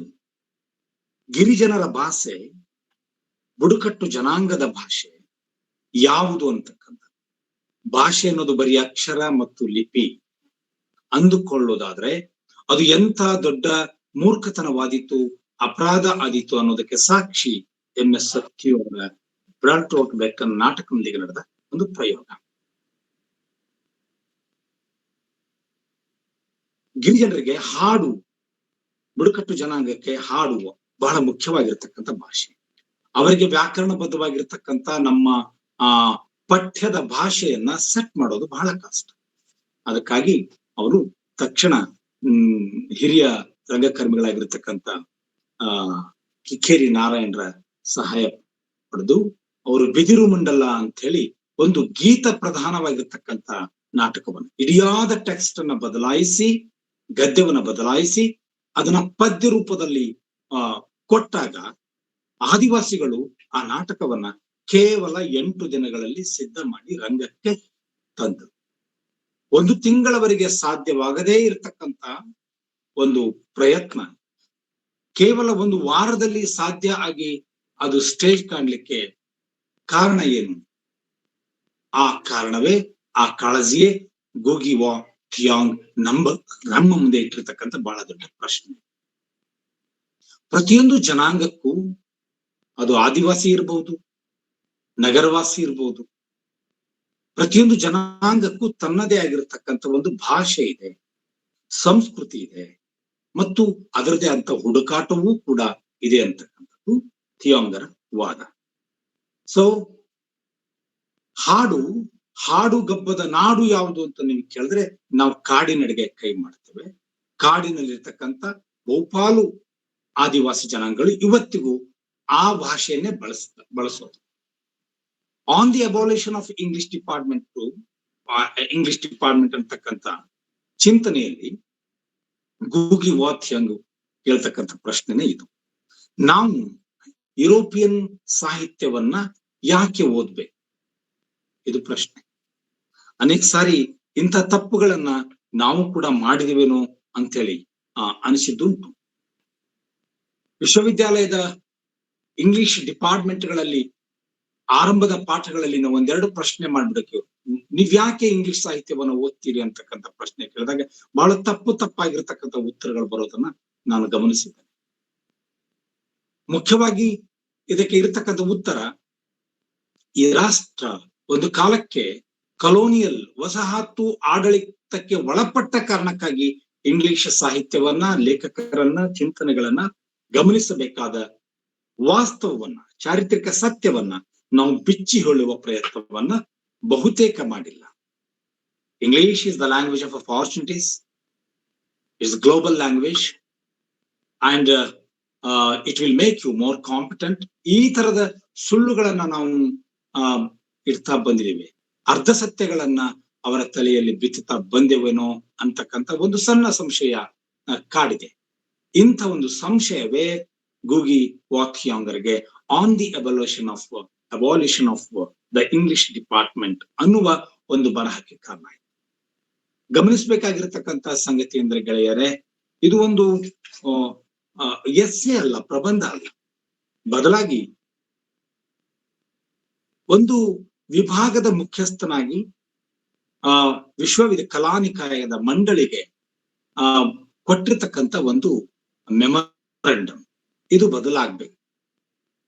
ಯಾಕೆ ಅನ್ನುವ ಅವನ ಪ್ರಶ್ನೆ, ಅವನ ವಿವರಣೆ ಇದೆಯಲ್ಲ, ಅದು ಒಟ್ಟು ಜಗತ್ತಿನ ವಸಾಹತೀಕರಣಕ್ಕೆ ಒಳಪಟ್ಟ ಎಲ್ಲ ಸಮುದಾಯಗಳ ತಲೆಮಾರುಗಳ ಸಂಕೇತ ಆಯ್ತು, ರೆಪ್ರೆಸೆಂಟೇಷನ್ ಅನ್ನ ಪಡೀತು. ಅದಕ್ಕಾಗಿ ಇವತ್ತು ಅದು ನಮ್ಮ ಅಧ್ಯಯನದ ಒಂದು ಭಾಗವಾಗಿ ಉಳಿದುಕೊಂಡಿದೆ. ಸೊ ಮೊದಲನೇದಾಗಿ ಕೆಲವು ವಿಚಾರಗಳನ್ನ ಅಲ್ಲಿ ಅವ್ರು ಹಂಚಿಕೊಂಡಿದ್ದಾರೆ, ಥಿಯಾಂಗ್ ಹಂಚಿಕೊಂಡಿದ್ದಾರೆ. ಅದನ್ನ ನಾನಿಲ್ಲಿ ನಿಮ್ಮೊಂದಿಗೆ ಹಂಚಿಕೊಳ್ತಾ ಇರೋದು. ಆಫ್ರಿಕನ್ ಸನ್ನಿವೇಶ ಇದೆ ಮತ್ತು ಆಫ್ರಿಕನ್ ಪರಿಸರ, ಇವೆರಡರಲ್ಲಿ ಇಂಗ್ಲಿಷ್ ವಿಭಾಗದ ಪಾತ್ರ ಮತ್ತು ಸ್ಥಾನಮಾನಗಳನ್ನ ನಾವು ಪ್ರಶ್ನಿಸಿಕೊಳ್ಳದ ಹೊರತು ಆಫ್ರಿಕನ್ ಅಸ್ಮಿತೆಗೆ ಉತ್ತರ ಸಿಗ್ಲಿಕ್ಕೆ ಸಾಧ್ಯ ಇಲ್ಲ ಅಂತಕ್ಕಂಥ ಮಾತನ್ನ ಗೂಗಿ ವಾ ಥಿಯಾಂಗ್ ಇಟ್ರು.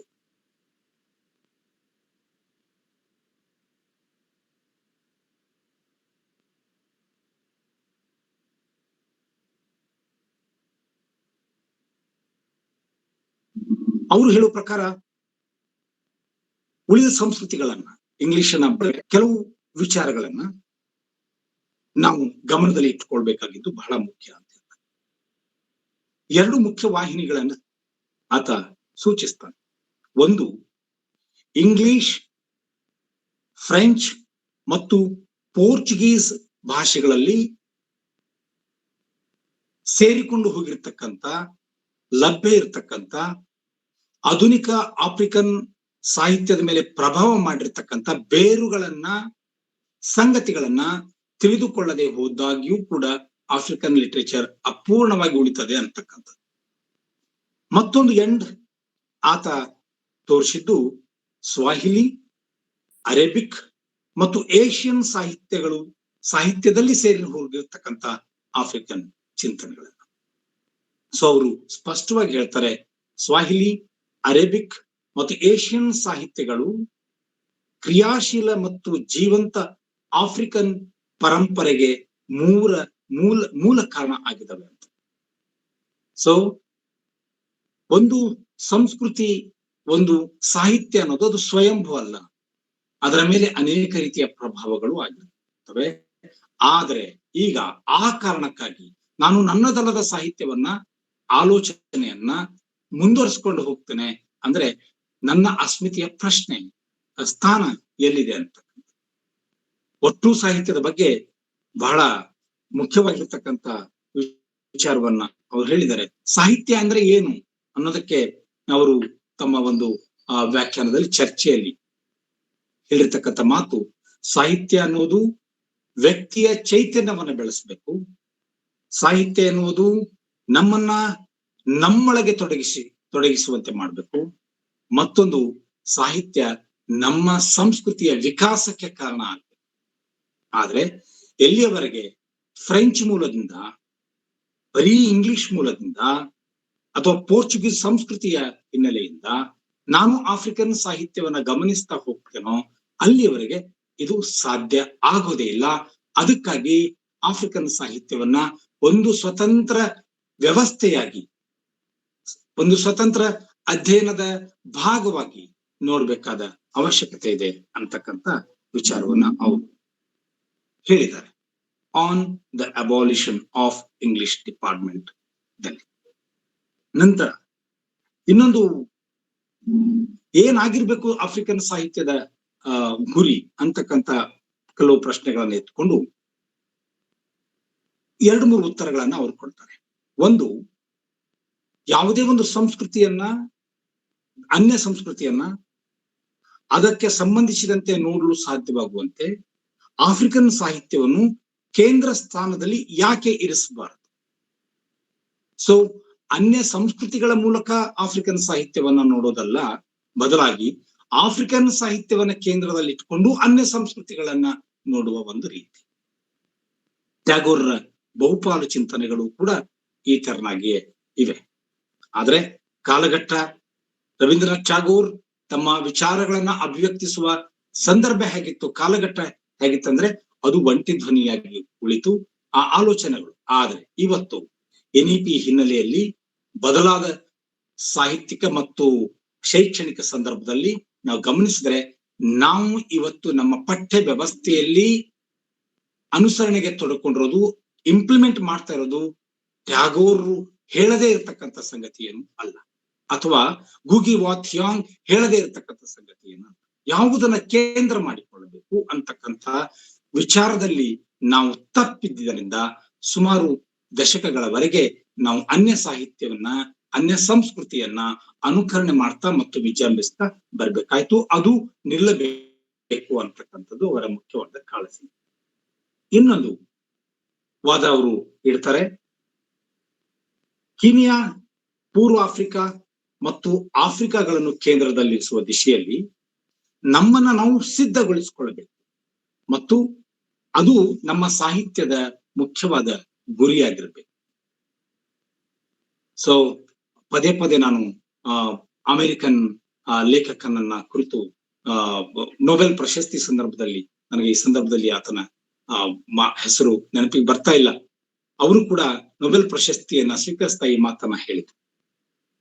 ಸಾಹಿತ್ಯದ ಕೇಂದ್ರ ವಸ್ತು ಒಬ್ಬ ಸಾಮಾನ್ಯನಾಗಿರ್ಬೇಕು. ಸಾಮಾನ್ಯನ ಬದುಕನ್ನ ಕುರಿತು ನಾನು ಸಾಹಿತ್ಯವನ್ನು ಬರೀತೇನೆ.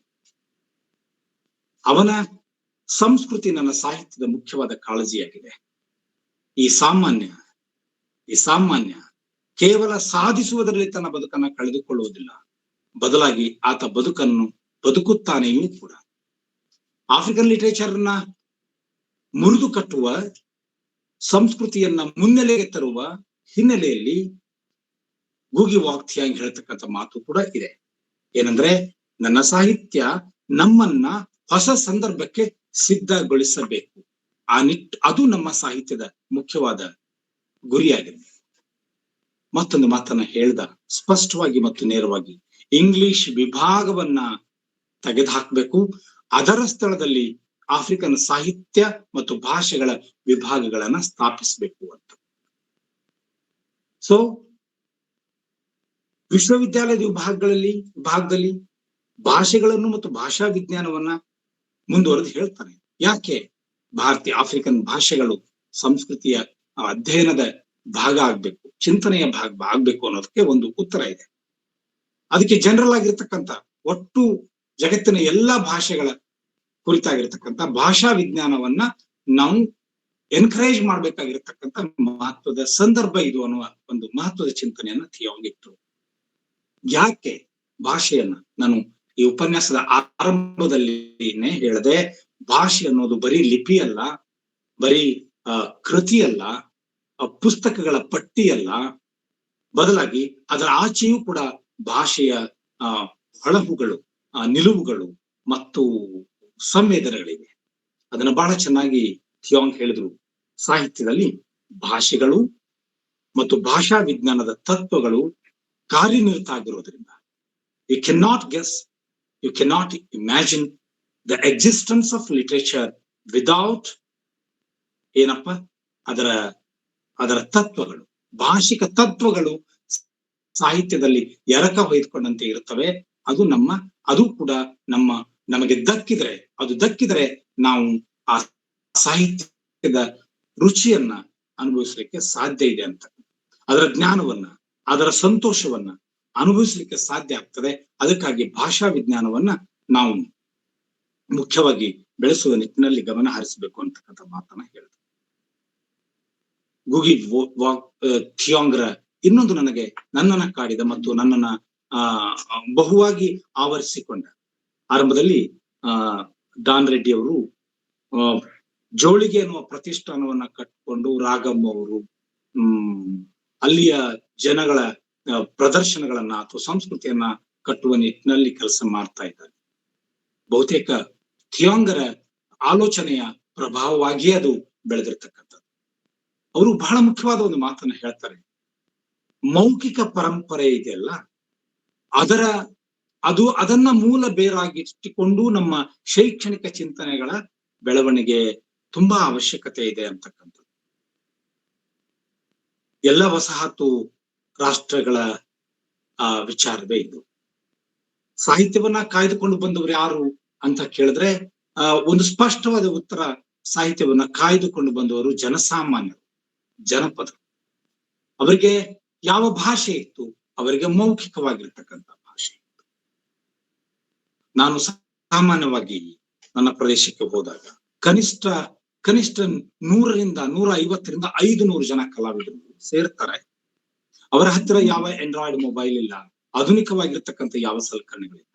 ಆದ್ರೆ ರಾಮಾಯಣ, ಮಹಾಭಾರತ, ಹರಿಶ್ಚಂದ್ರ ಕಾವ್ಯ ಇವುಗಳನ್ನ, ಕೃಷ್ಣ ಪಾರಿಜಾತ ಇವುಗಳನ್ನ ಮುಖೋದ್ಗತವಾಗಿ ಕಳೆದ 100 ವರ್ಷಗಳಿಂದ ಅವ್ರು ಕಾಯ್ದುಕೊಂಡು ಬಂದಿರೋದನ್ನ ನಾವು ನೋಡ್ತೇವೆ. ಆಶ್ಚರ್ಯ ಅಂದ್ರೆ ಈಗಲೂ ಕೂಡ ಅವರು 1000 ಸಾರಿ ಅಭಿನಯಿಸಿರ್ತಕ್ಕಂಥ,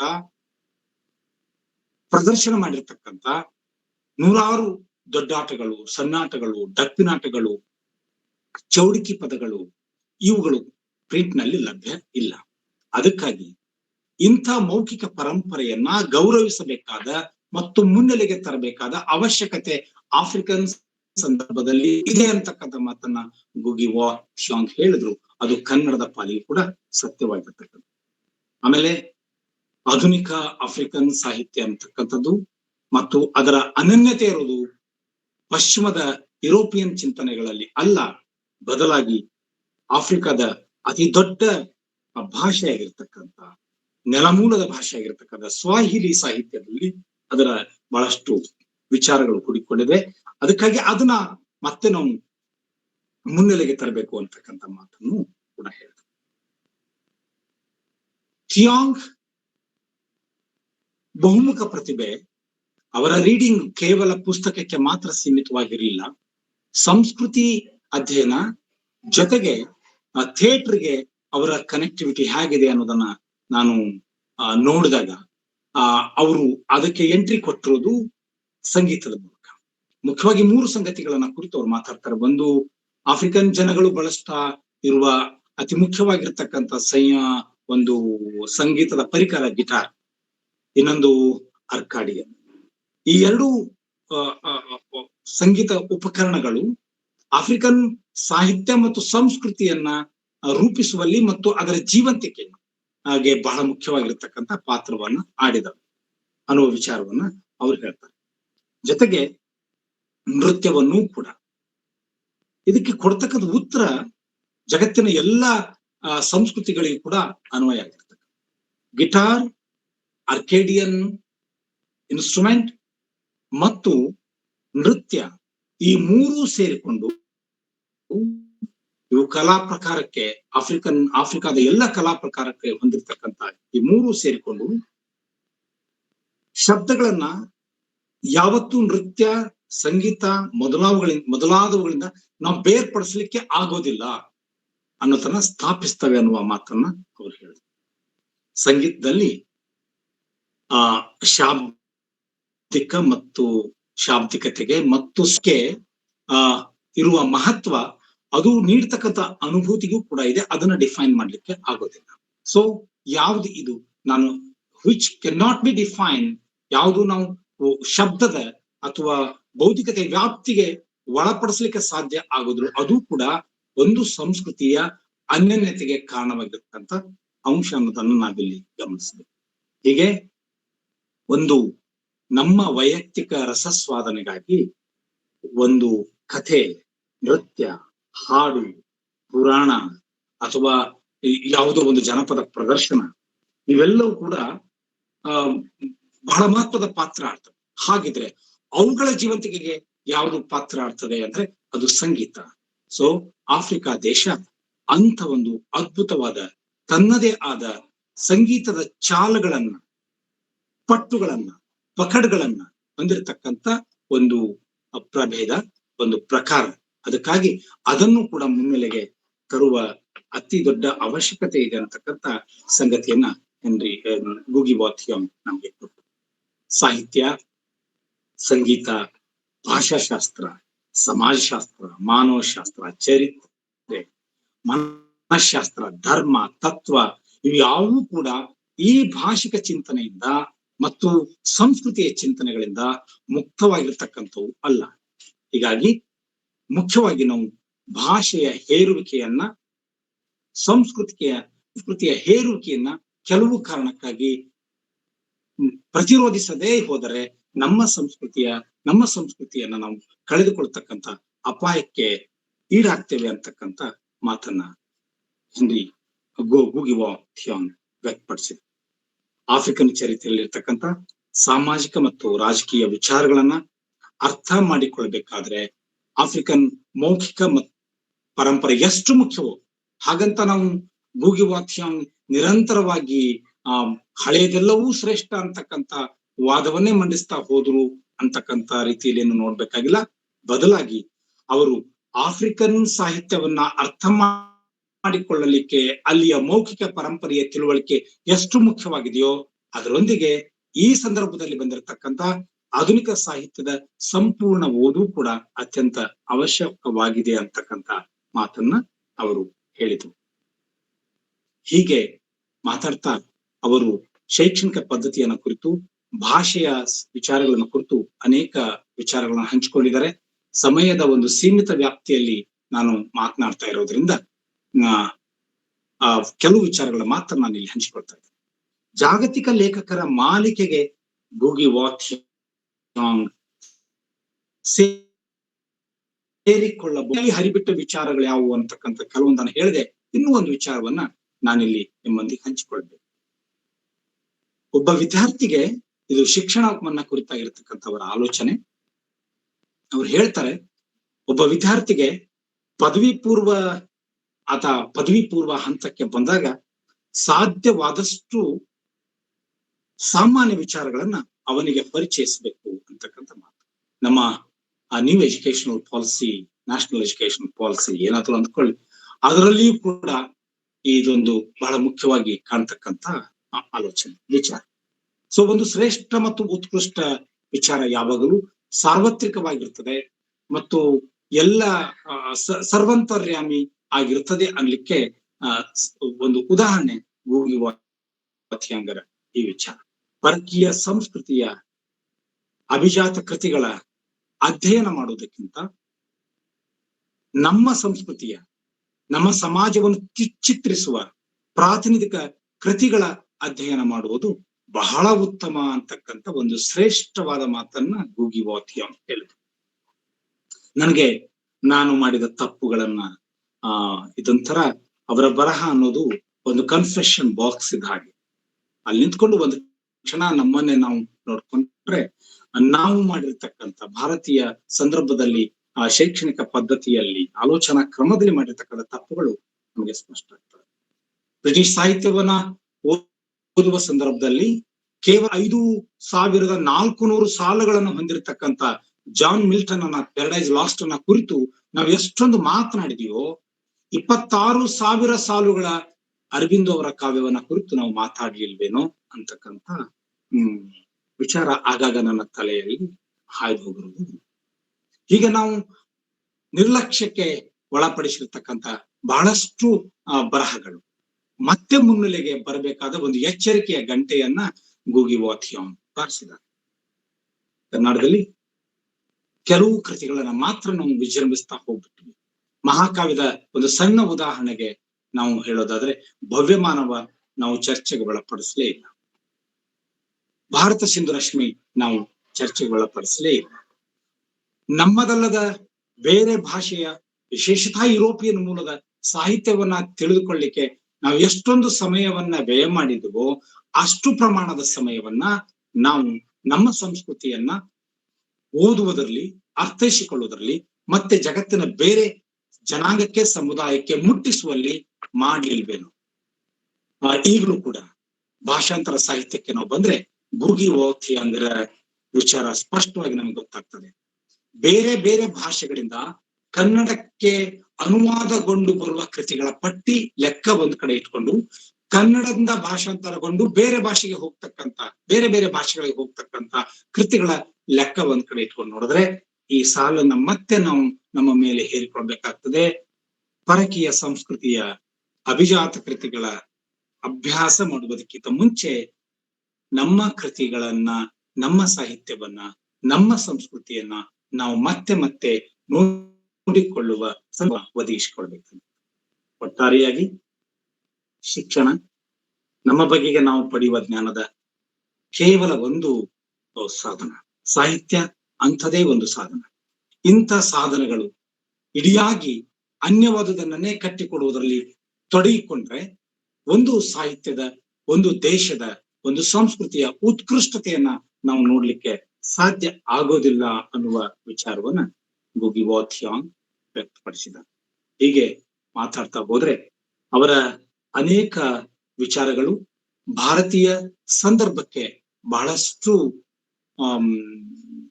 ಹೊಂದಿಕೆ ಆಗ್ತಕ್ಕಂಥವು ಮತ್ತು ಭಾರತೀಯರು ಕೂಡ ಆಲೋಚನೆ ಮಾಡ್ಬೇಕಾಗಿರ್ತಕ್ಕಂಥವು ಅಂತಕ್ಕಂಥ ಒಂದು ಮಾತನ್ನ ಹೇಳ್ತಾ 6 ಗಂಟೆಗೆ ನಾನು ಇವತ್ತಿನ ಉಪನ್ಯಾಸವನ್ನ ಮುಗಿಸ್ತೇನೆ ಅಂದ್ಕೊಂಡಿದ್ದೆ. ಅದೇ ಸರಿಯಾಗಿ 6 ಗಂಟೆಗೆ ನಾನು ಇವತ್ತಿನ ನನ್ನ ಮಾತುಗಳನ್ನು ಮುಗಿಸ್ತಾ ಇದ್ದೇನೆ. ಥಿಯಾಂಗರ್ನ ಕುರಿತು ಸಾಕಷ್ಟು ಮಾಹಿತಿ ಲಭ್ಯ ಇದೆ. ಆಸಕ್ತರು ತಮ್ಮ ಓದನ್ನ ಬೇರೆ ಬೇರೆ ಸಾಧನದ ಮೂಲಕ, ಪರಿಕರಗಳ ಮೂಲಕ ಮುಂದುವರಿಸಬಹುದು. ಉಪನ್ಯಾಸ ಅಂತಕ್ಕಂಥದ್ದು ಒಂದು ನೆಪ ಮಾತ್ರ, ಅದೊಂದು ಸಂಕೇತ. ಅಂತ ಒಂದು ಸಂಕೇತವನ್ನ ಧಾರವಾಡ ಕಟ್ಟೆ ಆ ವೇದಿಕೆ ಮೂಲಕ ಹರಿಬಿಟ್ಟಿದೆ. ಇದಕ್ಕೆ ಕಾರಣರಾಗಿರ್ತಕ್ಕಂಥ ಮತ್ತು ಇಂದಿನ ಕಾರ್ಯಕ್ರಮದ ಅಧ್ಯಕ್ಷತೆಯನ್ನು ವಹಿಸಿಕೊಂಡಿರ್ತಕ್ಕಂಥ ಇದು ನಾನು ಅರಗಿಸಿಕೊಂಡ ವಿಚಾರಗಳನ್ನ ನಿಮ್ಮೊಂದಿಗೆ ಹಂಚಿಕೊಳ್ಳಲು ಸಿಕ್ಕಿರತಕ್ಕಂಥ ಒಂದು ಅವಕಾಶ. ಸಮಗ್ರವಾದ ಓದು, ಗೂಗಿ ಥಿಯಾಂಗರ ಸಮಗ್ರವಾದ ಓದು ನನಗೆ ಸಾಧ್ಯ ಆಗಿಲ್ಲ. ಕೆಲವೊಂದನ್ನ ಮಾತ್ರ ಓದಿದ್ದೇನೆ. ಓದಿದರಲ್ಲಿ ಕೆಲವು ವಿಚಾರಗಳನ್ನ ನಿಮ್ಮೊಂದಿಗೆ ಹಂಚಿಕೊಂಡಿದ್ದೇನೆ. ಅವಕಾಶ ಮಾಡಿಕೊಟ್ಟ ಕಾರ್ಯಕ್ರಮದ ಅಧ್ಯಕ್ಷತೆಯನ್ನು ವಹಿಸಿರುವ ಸನ್ಮಿತ್ರ ಸಹೋದರ ಬಸವರಾಜ್ ಡೋಣೂರ್ ಅವರನ್ನ, ಚರ್ಚೆಯಲ್ಲಿ ಪಾಲ್ಗೊಂಡಿರುವ ಎಲ್ಲ ಗೆಳೆಯರನ್ನ ಅತ್ಯಂತ ಪ್ರೀತಿಯಿಂದ ಹೃತ್ಪೂರ್ವಕವಾಗಿ ವಂದಿಸ್ತಾ ನನ್ನ ಮಾತುಗಳನ್ನು ಮುಗಿಸ್ತೇನೆ. ನಮಸ್ಕಾರ. ಸರ್ ಧನ್ಯವಾದಗಳು ಸರ್. ಆಕ್ಚುಲಿ ನಮ್ಮ ಶೆಡ್ಯೂಲ್ ಪ್ರಕಾರ 6:30ವರೆಗೂ, ಅಂದ್ರೆ 6 ಗಂಟೆಯಿಂದ 6:30ವರೆಗೂ ಚರ್ಚೆ ಇತ್ತು. ಆದ್ರೆ ತಾವು ಮೊದಲೇನೆ ಹೇಳಿದ ಹಾಗೆ ನಿಮ್ಮನ್ನ 6 ಗಂಟೆಗೆ ನಾವು ಕರೆಕ್ಟಾಗಿ ಬಿಟ್ಕೊಡ್ತಾ ಇದ್ದೇವೆ. ಈಗ ಧಾರವಾಡ ಕಟ್ಟೆಯ ಅಧ್ಯಕ್ಷರಾದ ಪ್ರೊಫೆಸರ್ ಬಸವರಾಜ್ ಡೋಣೂರ್ ಅವರು ವಿಷಯದ ಪೂರಕವಾಗಿ ಮಾತಾಡ್ತಾರೆ. ನಂತರದಲ್ಲಿ ಪ್ರಶ್ನೆಗಳೇನಾದ್ರು ಇದ್ರೆ ಅದನ್ನ ಯೂಟ್ಯೂಬಲ್ಲಿ ಕೂಡ ತಾವು ಚಾಟ್ ಬಾಕ್ಸ್ ಅಲ್ಲಿ ಹಾಕ್ಬೋದು. ಅದಕ್ಕೆ ಯೂಟ್ಯೂಬಲ್ಲಿ ಸರ್ಗೆ ಕೂಡ ನಾವು ಲಿಂಕ್ ಅನ್ನ ಕಳಿಸ್ಕೊಡ್ತೇವೆ. ಅದಕ್ಕೆ ಪೂರಕವಾಗಿ ಸರ್ ಹೇಳ್ದಾಗೇನೆ ಸಾಕಷ್ಟು ಪೂರಕವಾದಂತ ಓದಿನ ಬಗ್ಗೆ ಅವರು ಮಾಹಿತಿಯನ್ನು ಕೂಡ ಅದರಲ್ಲಿ ಹಾಕ್ಬೋದು. ಅದನ್ನ ತಾವು ದಯವಿಟ್ಟು ಬಳಸ್ಕೋಬೇಕು ಅಂತ ಈ ಮೂಲಕ ತಮ್ಮೆಲ್ಲರಲ್ಲೂ ಕೇಳ್ಕೊಳ್ತಾ ಈಗ ಬಸವರಾಜ್ ಡೋಣೂರ್ ಸರ್ನ ನಾನು ವೇದಿಕೆಗೆ ಬರ್ಮಾಡ್ಕೊಳ್ತೇನೆ. ಎಲ್ಲರಿಗೂ ನಮಸ್ಕಾರ. ನನ್ನ ಮಾತು ಕೇಳಿಸ್ತದಲ್ಲ ವಿಜಯಲಕ್ಷ್ಮಿ? ಸರ್ ಕೇಳತ್ತೆ ಸರ್. ಹಾ,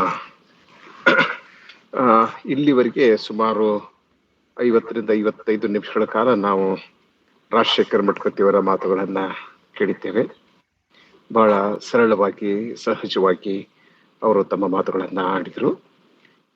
ಗೂಗಿ ತಿಯಾಂಗೋವನ್ನ ಅವ್ರನ್ನ ಒಂದು ನೆಪವಾಗಿ ಇಟ್ಟುಕೊಂಡು ಇಡೀ ಆಫ್ರಿಕನ್ ಸಾಹಿತ್ಯದ ಬಗೆಗೆ ಅವರು ತಮ್ಮ ಒಳನೋಟಗಳನ್ನ ಬೀರಿದ್ರು. ರಾಜಶೇಖರದ ಮಾತುಗಳನ್ನ ಕೇಳುವುದು ವೈಯಕ್ತಿಕವಾಗಿ ನನಗೆ ಬಹಳ ಸಂತೋಷದ ವಿಷಯ. ನಾನು ಯಾವಾಗಲೂ I am proud of his scholarship. ಇಬ್ಬರು ಜೊತೆಯಾಗಿ ಬೆಳೆದವರು. ಹೆಚ್ಚು ಕಡಿಮೆ ನಾನು 1-2 ವರ್ಷ ಅವ್ರಿಗಿಂತ ಹಿರಿಯ. ಜೊತೆಯಾಗಿ ಬೆಳೆದವರು ಮತ್ತು ಬರೆದವರು ಕೂಡ. ಅನೇಕ ಮಾತುಗಳನ್ನ ರಾಜಶೇಖರ್ ಮಠಪತಿ ಇವತ್ತು ನಮ್ಮ ಮುಂದೆ ಇಟ್ಟಿದ್ದಾರೆ. ಇಂಗ್ಲಿಷ್ ವಿಭಾಗದಲ್ಲಿ ಕೆಲಸ ಮಾಡ್ತಕ್ಕಂಥವ್ರು ಮತ್ತು ಇಂಗ್ಲಿಷ್ ವಿಭಾಗಗಳ ನೇತೃತ್ವವನ್ನು ವಹಿಸಿಕೊಂಡವರು ಅಗತ್ಯವಾಗಿ ವಿಚಾರ ಮಾಡಬೇಕಾದ ಅನೇಕ ಸಂಗತಿಗಳನ್ನ ಅವ್ರು ನಮ್ಮ ಮುಂದೆ ಇಟ್ಟಿದ್ದಾರೆ. ಇಂಗ್ಲಿಷ್ ವಿಭಾಗಗಳಲ್ಲಿ ಯಾಕೆ ನಾವು ಮತ್ತೆ ಬ್ರಿಟಿಷ್ ಸಾಹಿತ್ಯವನ್ನ, ಅಮೆರಿಕನ್ ಸಾಹಿತ್ಯವನ್ನ, ಆಸ್ಟ್ರೇಲಿಯನ್ ಸಾಹಿತ್ಯವನ್ನ ಚರ್ಚೆ ಮಾಡಬೇಕು, ಯಾಕೆ ನಾವು ನಮ್ಮ ಭಾರತೀಯ ಸಾಹಿತ್ಯವನ್ನ ಚರ್ಚೆ ಮಾಡಬಾರ್ದು ಅಂತ ಹೇಳಿ.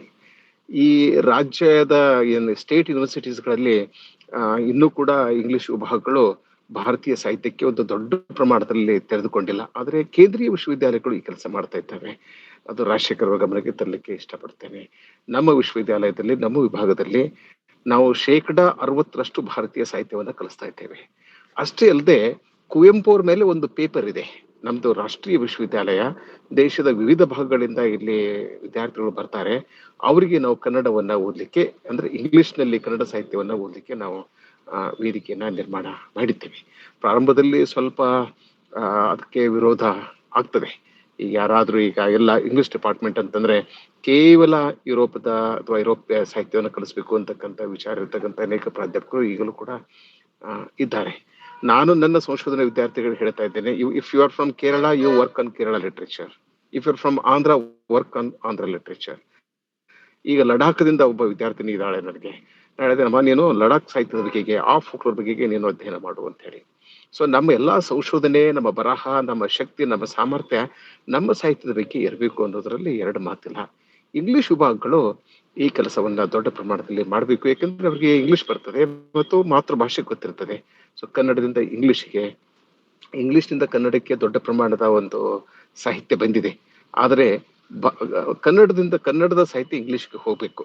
ಲಂಕೇಶ್ ಅಂತ, ಲಂಕೇಶ್ ಅವರ ಒಂದು ನಾಟಕ ಕೂಡ ಇಲ್ಲಿವರೆಗೂ ಅನುವಾದ ಆಗಿಲ್ಲ. ಕನ್ನಡದ ಬಹುತೇಕ ಪ್ರಥಮ ದರ್ಜೆಯ ಲೇಖಕರ ಪರಿಚಯ ಹೊರಗಡೆ ಗೊತ್ತಿಲ್ಲ, ಇಲ್ಲಿ ಆಂಧ್ರಕ್ಕೆ ಗೊತ್ತಿಲ್ಲ, ಬಾರ್ಡರ್ ಇರ್ತಕ್ಕಂಥ ಜನರು ಕೂಡ ಗೊತ್ತಿಲ್ಲ ಅನ್ನೋದು ಒಂದು. ತಿಯಾಂಗೋ ನಮಗೆ ಈ ವಿಷಯದಲ್ಲಿ ಮಾದರಿ ಆಗ್ಬೇಕು. ಇಂಗ್ಲಿಷ್ ಡಿಪಾರ್ಟ್ಮೆಂಟ್ಗಳನ್ನ ಅಬಾಲಿಷ್ ಮಾಡ್ರಿ ಅಂತ ಹೇಳಿಲ್ಲ ಅವರು. ಅಲ್ಲಿ ಆಫ್ರಿಕನ್ ಸಾಹಿತ್ಯದ ಬಗೆಗೆ ನೀವು ಕಲಿಸ್ರಿ ಅಂತಕ್ಕಂಥ ಮಾತನ್ನ ಹೇಳಿದ್ರು. ಇಂಥ ಅನೇಕ ಮಾತುಗಳನ್ನ ರಾಜಶೇಖರ್ ಮಠಪತಿ ಅವರು ನಮಗೆ ಮನಮುಟ್ಟುವಂತೆ ಅಥವಾ ಅತ್ಯಂತ ಪರಿಣಾಮಕಾರಿಯಾಗಿ ಅವರು ಹೇಳಿದ್ರು. ಹೀಗಾಗಿ ಇಲ್ಲಿ ಇನ್ನೊಂದು 15 ನಿಮಿಷದ ಅವ್ರು ಇನ್ನೊಂದು ಕಾರ್ಯಕ್ರಮದಲ್ಲಿ ಭಾಗವಹಿಸಬೇಕಾಗಿದೆ ರಾಜಶೇಖರ್ ಮಠಪತಿ ಅವರು. ಹೀಗಾಗಿ ನನ್ನ ಮಾತುಗಳನ್ನ ನಾನು ಇಲ್ಲಿಗೆ ಮುಗಿಸ್ತೇನೆ. ಧಾರವಾಡಕಟ್ಟೆಯ ಪರವಾಗಿ ಅವರಿಗೆ ಮತ್ತೊಮ್ಮೆ ಕೃತಜ್ಞತೆಗಳನ್ನ ಮತ್ತು ಧನ್ಯವಾದಗಳನ್ನ ಸಲ್ಲಿಸ್ತೇನೆ. ತಾವೆಲ್ಲರೂ ಅವ್ರ ಜೊತೆ ಒಂದು 10-15 ನಿಮಿಷ ಸಂವಾದವನ್ನ ನಡೆಸಬಹುದು ಅಂತ ಕಾಣ್ತದೆ. ಓಟು ದಾನಹಟ್ಟಿ. ಸರ್ ಧನ್ಯವಾದಗಳು ಸರ್. ಸರ್ ಒಂದು ಪ್ರಶ್ನೆ ಚಾಟ್ ಬಾಕ್ಸ್ ಅಲ್ಲಿದೆ, ಅದನ್ನ ನಾನು ತಮ್ಮ ಗಮನಕ್ಕೆ ತಗೊಂಡು ಬರ್ತೇನೆ, ಅದಕ್ಕೆ ಪೂರಕವಾಗಿ ಮಾತಾಡ್ಬೋದು. ಶಂಕರ್ ರಾವ್ ಅವರು ಒಂದು ಪ್ರಶ್ನೆ ಹಾಕಿದ್ದಾರೆ, ಮೌಖಿಕ ಪ್ರದರ್ಶನ ಸಿದ್ಧಾಂತದ ಕುರಿತಾದ ಗೂಗಿವಾ ತಿಯಾಂಗೋ ಅವರ ನಿಲುವುಗಳನ್ನ ತಿಳಿಸಿ ಸರ್ ಅಂತ.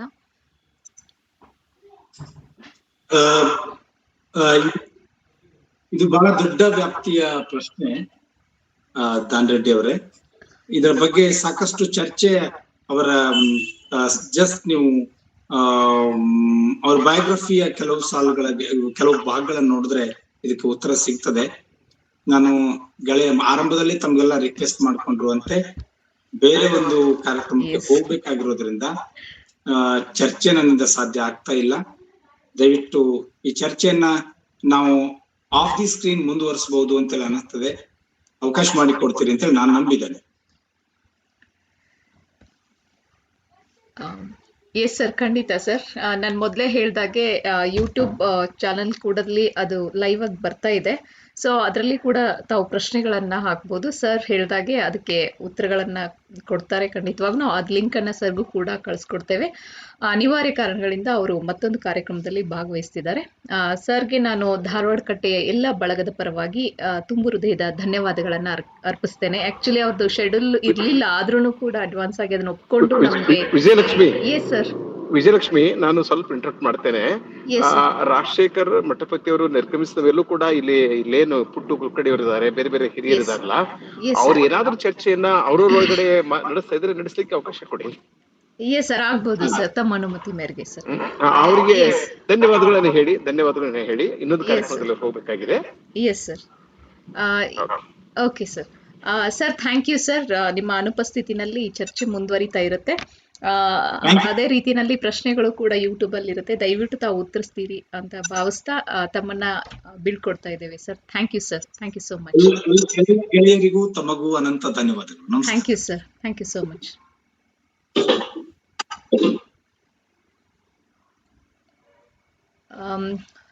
ಸರ್ ಹೇಳ್ದಾಗೆ, ಡೋನು ಸರ್ ಹೇಳ್ದಾಗೆ ಇಲ್ಲಿ ನಡೆದಿರುವಂತ ಅನೇಕ ಸಾಹಿತ್ಯಾಸಕ್ತರಿದ್ದೀರಾ. ಪುಟ್ಟು ಕುಲಕರ್ಣಿ ಅವರಿದ್ದಾರೆ, I think Meti Mallikarjun sir ಇದ್ದಾರೆ, ಇಲ್ಲ ವೆಂಕಟಗಿರಿ ದಳವಾಯಿ ಸರ್ ಇದ್ದಾರೆ. ತಾವು ಕೂಡ ಚರ್ಚೆನಲ್ಲಿ ಭಾಗವಹಿಸ್ಬೋದು. ಅದ್ರ ಕುರಿತಾಗಿ ತಮ್ಮ ಒಳನೋಟಗಳನ್ನ ಬೀರ್ಬೋದು ಅಂತ ನಾನು ಅವ್ರನ್ನೆಲ್ಲ ವೇದಿಕೆಗೆ ಬರಮಾಡ್ಕೊಳ್ತೇನೆ.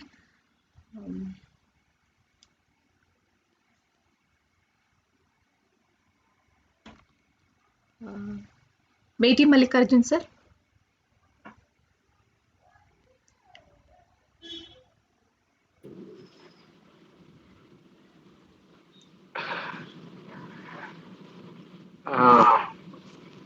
ವಿಜಯಲಕ್ಷ್ಮಿ ಅವರು, ಎಸ್ ಸರ್.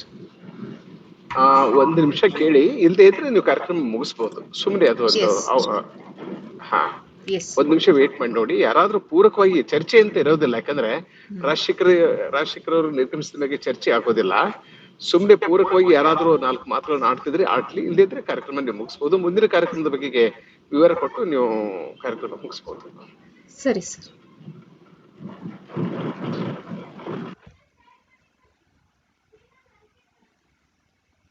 ಹಲೋ ಸರ್, ಮಾತಾಡಿ ಸರ್.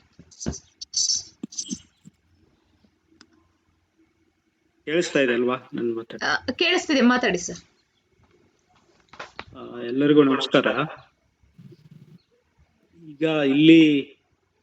ಈಗ ಇವರು ಬಸವರಾಜ್ ಸರ್ ಹೇಳಿದ ಹಾಗೆ ಚರ್ಚೆ ಪ್ರಶ್ನೆಗಳನ್ನ ಮಾಡಕ್ಕಾಗಲ್ಲ, ಯಾಕಂದ್ರೆ ಮಠಪತಿ ಅವರು ಇಲ್ಲಿಂದ ನಿರ್ಗಮಿಸ್ಬಿಟ್ಟಿದ್ದಾರೆ.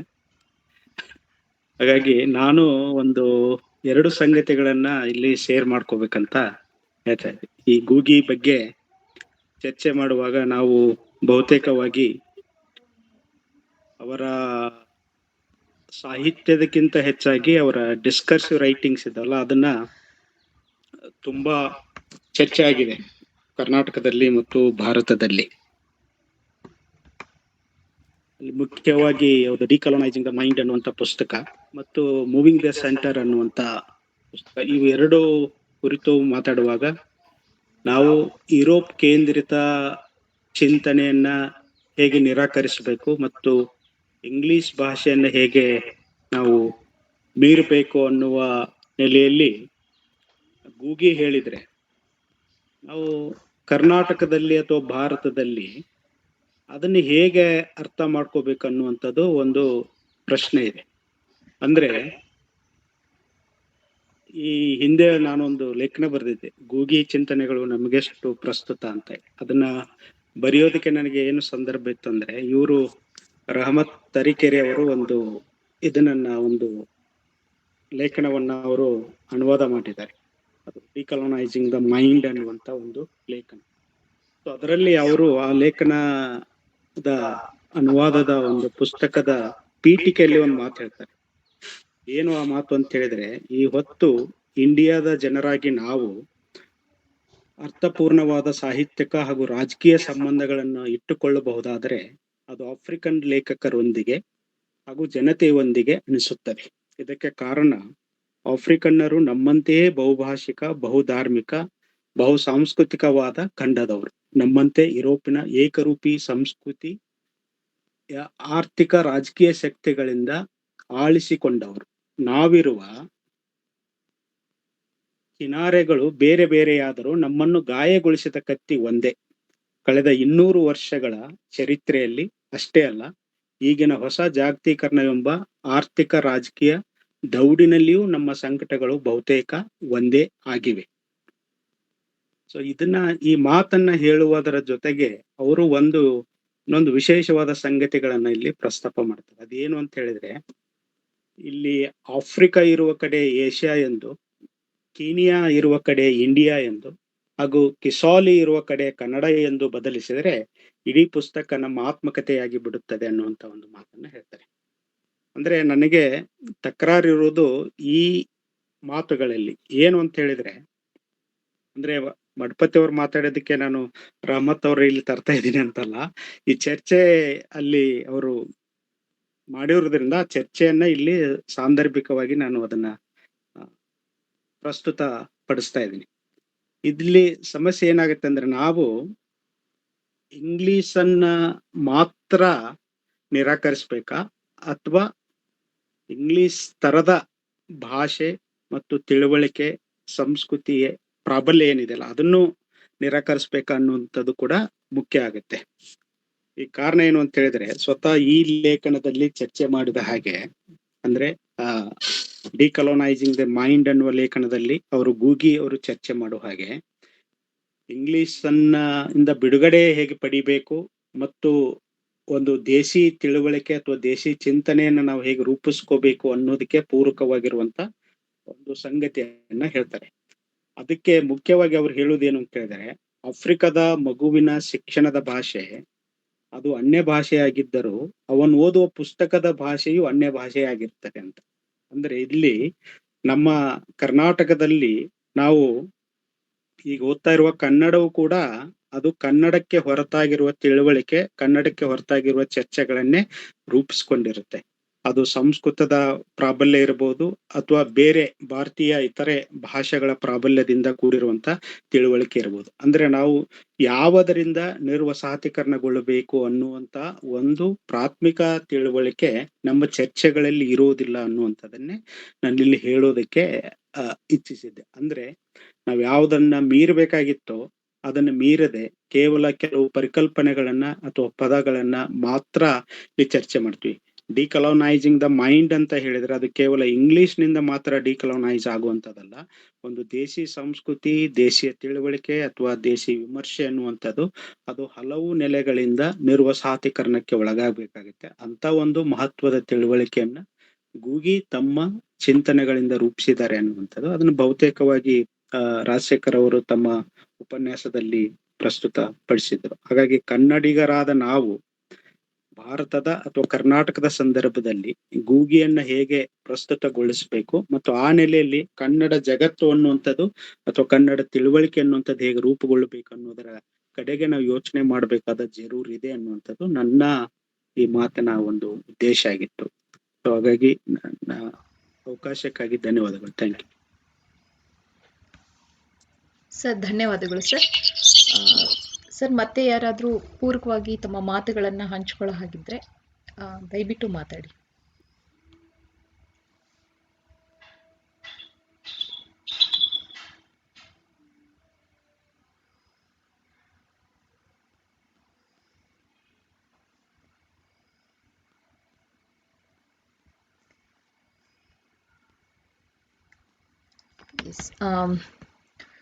ಈವರೆಗೂ ಈ ಉಪನ್ಯಾಸಕ್ಕೆ ಸಾಕ್ಷಿಯಾಗಿರುವಂತಹ ಎಲ್ಲ ಕನ್ನಡ ಸಾಹಿತ್ಯಾಸಕ್ತರಿಗೆ, ಹಾಗೆ ಎಲ್ಲ ಹಿರಿಯ ಸಾಹಿತಿಗಳಿಗೆ, ಹಾಗೆ ಪತ್ರಿಕಾ ವೃಂದದವರಿಗೆ, ಧಾರವಾಡ ಕಟ್ಟೆಯ ಬಳಗದವರಿಗೆ ಹಾಗೂ ಪದಾಧಿಕಾರಿಗಳಿಗೆ, ಪತ್ರಿಕಾ ವೃಂದದವರಿಗೆ ನಾನು ಧನ್ಯವಾದಗಳನ್ನು ಅರ್ಪಿಸ್ತೇನೆ. ಹಾಗೇನೆ ಈ ಕಾರ್ಯಕ್ರಮದಲ್ಲಿ ತಮ್ಮ ಅನಿಸಿಕೆಗಳನ್ನು ಮತ್ತೆ ಪೂರಕವಾಗಿ ಕೆಲವು ಮಾತುಗಳನ್ನು ಹಂಚಿಕೊಟ್ಟಂತಹ ಮೇಟಿ ಮಲ್ಲಿಕಾರ್ಜುನ್ ಸರ್ಗೂ ಕೂಡ ನಾನು ವಿಶೇಷವಾಗಿ ಧನ್ಯವಾದಗಳನ್ನು ಅರ್ಪಿಸ್ತೇನೆ. ಮತ್ತೊಮ್ಮೆ ಎಲ್ರಿಗೂ ಕೂಡ ಧನ್ಯವಾದಗಳು. ಇಲ್ಲಿಗೆ ಈ ಕಾರ್ಯಕ್ರಮವನ್ನು ಮುಗಿಸ್ತೇವೆ. ಮುಂದಿನ ಶನಿವಾರ ಮತ್ತೊಂದು ಉಪನ್ಯಾಸದೊಂದಿಗೆ ತಾರಿಣಿ ಶುಭದಾಯಿನಿಯವರು ಫ್ರಾನ್ಸ್ ಕಾಫ್ಕಾ ಕುರಿತಾಗಿ ತಮ್ಮ ಉಪನ್ಯಾಸವನ್ನ ಮಂಡಿಸಲಿದ್ದಾರೆ. ಇದೇ ಸಮಯಕ್ಕೆ ಸಂಜೆ 5 ಗಂಟೆಗೆ ಶನಿವಾರ ಮತ್ತೆ ನಾವು ಈ ಕಾರ್ಯಕ್ರಮದಲ್ಲಿ ಸೇರೋಣ ಅಂತ ಹೇಳ್ತಾ ಈ ಕಾರ್ಯಕ್ರಮವನ್ನು ಇಲ್ಲಿಗೆ ಕೊನೆಗೊಳಿಸ್ತಾ ಇದ್ದೇವೆ. ಎಲ್ರಿಗೂ ಮತ್ತೊಮ್ಮೆ ಧನ್ಯವಾದಗಳು. ಶುಭರಾತ್ರಿ.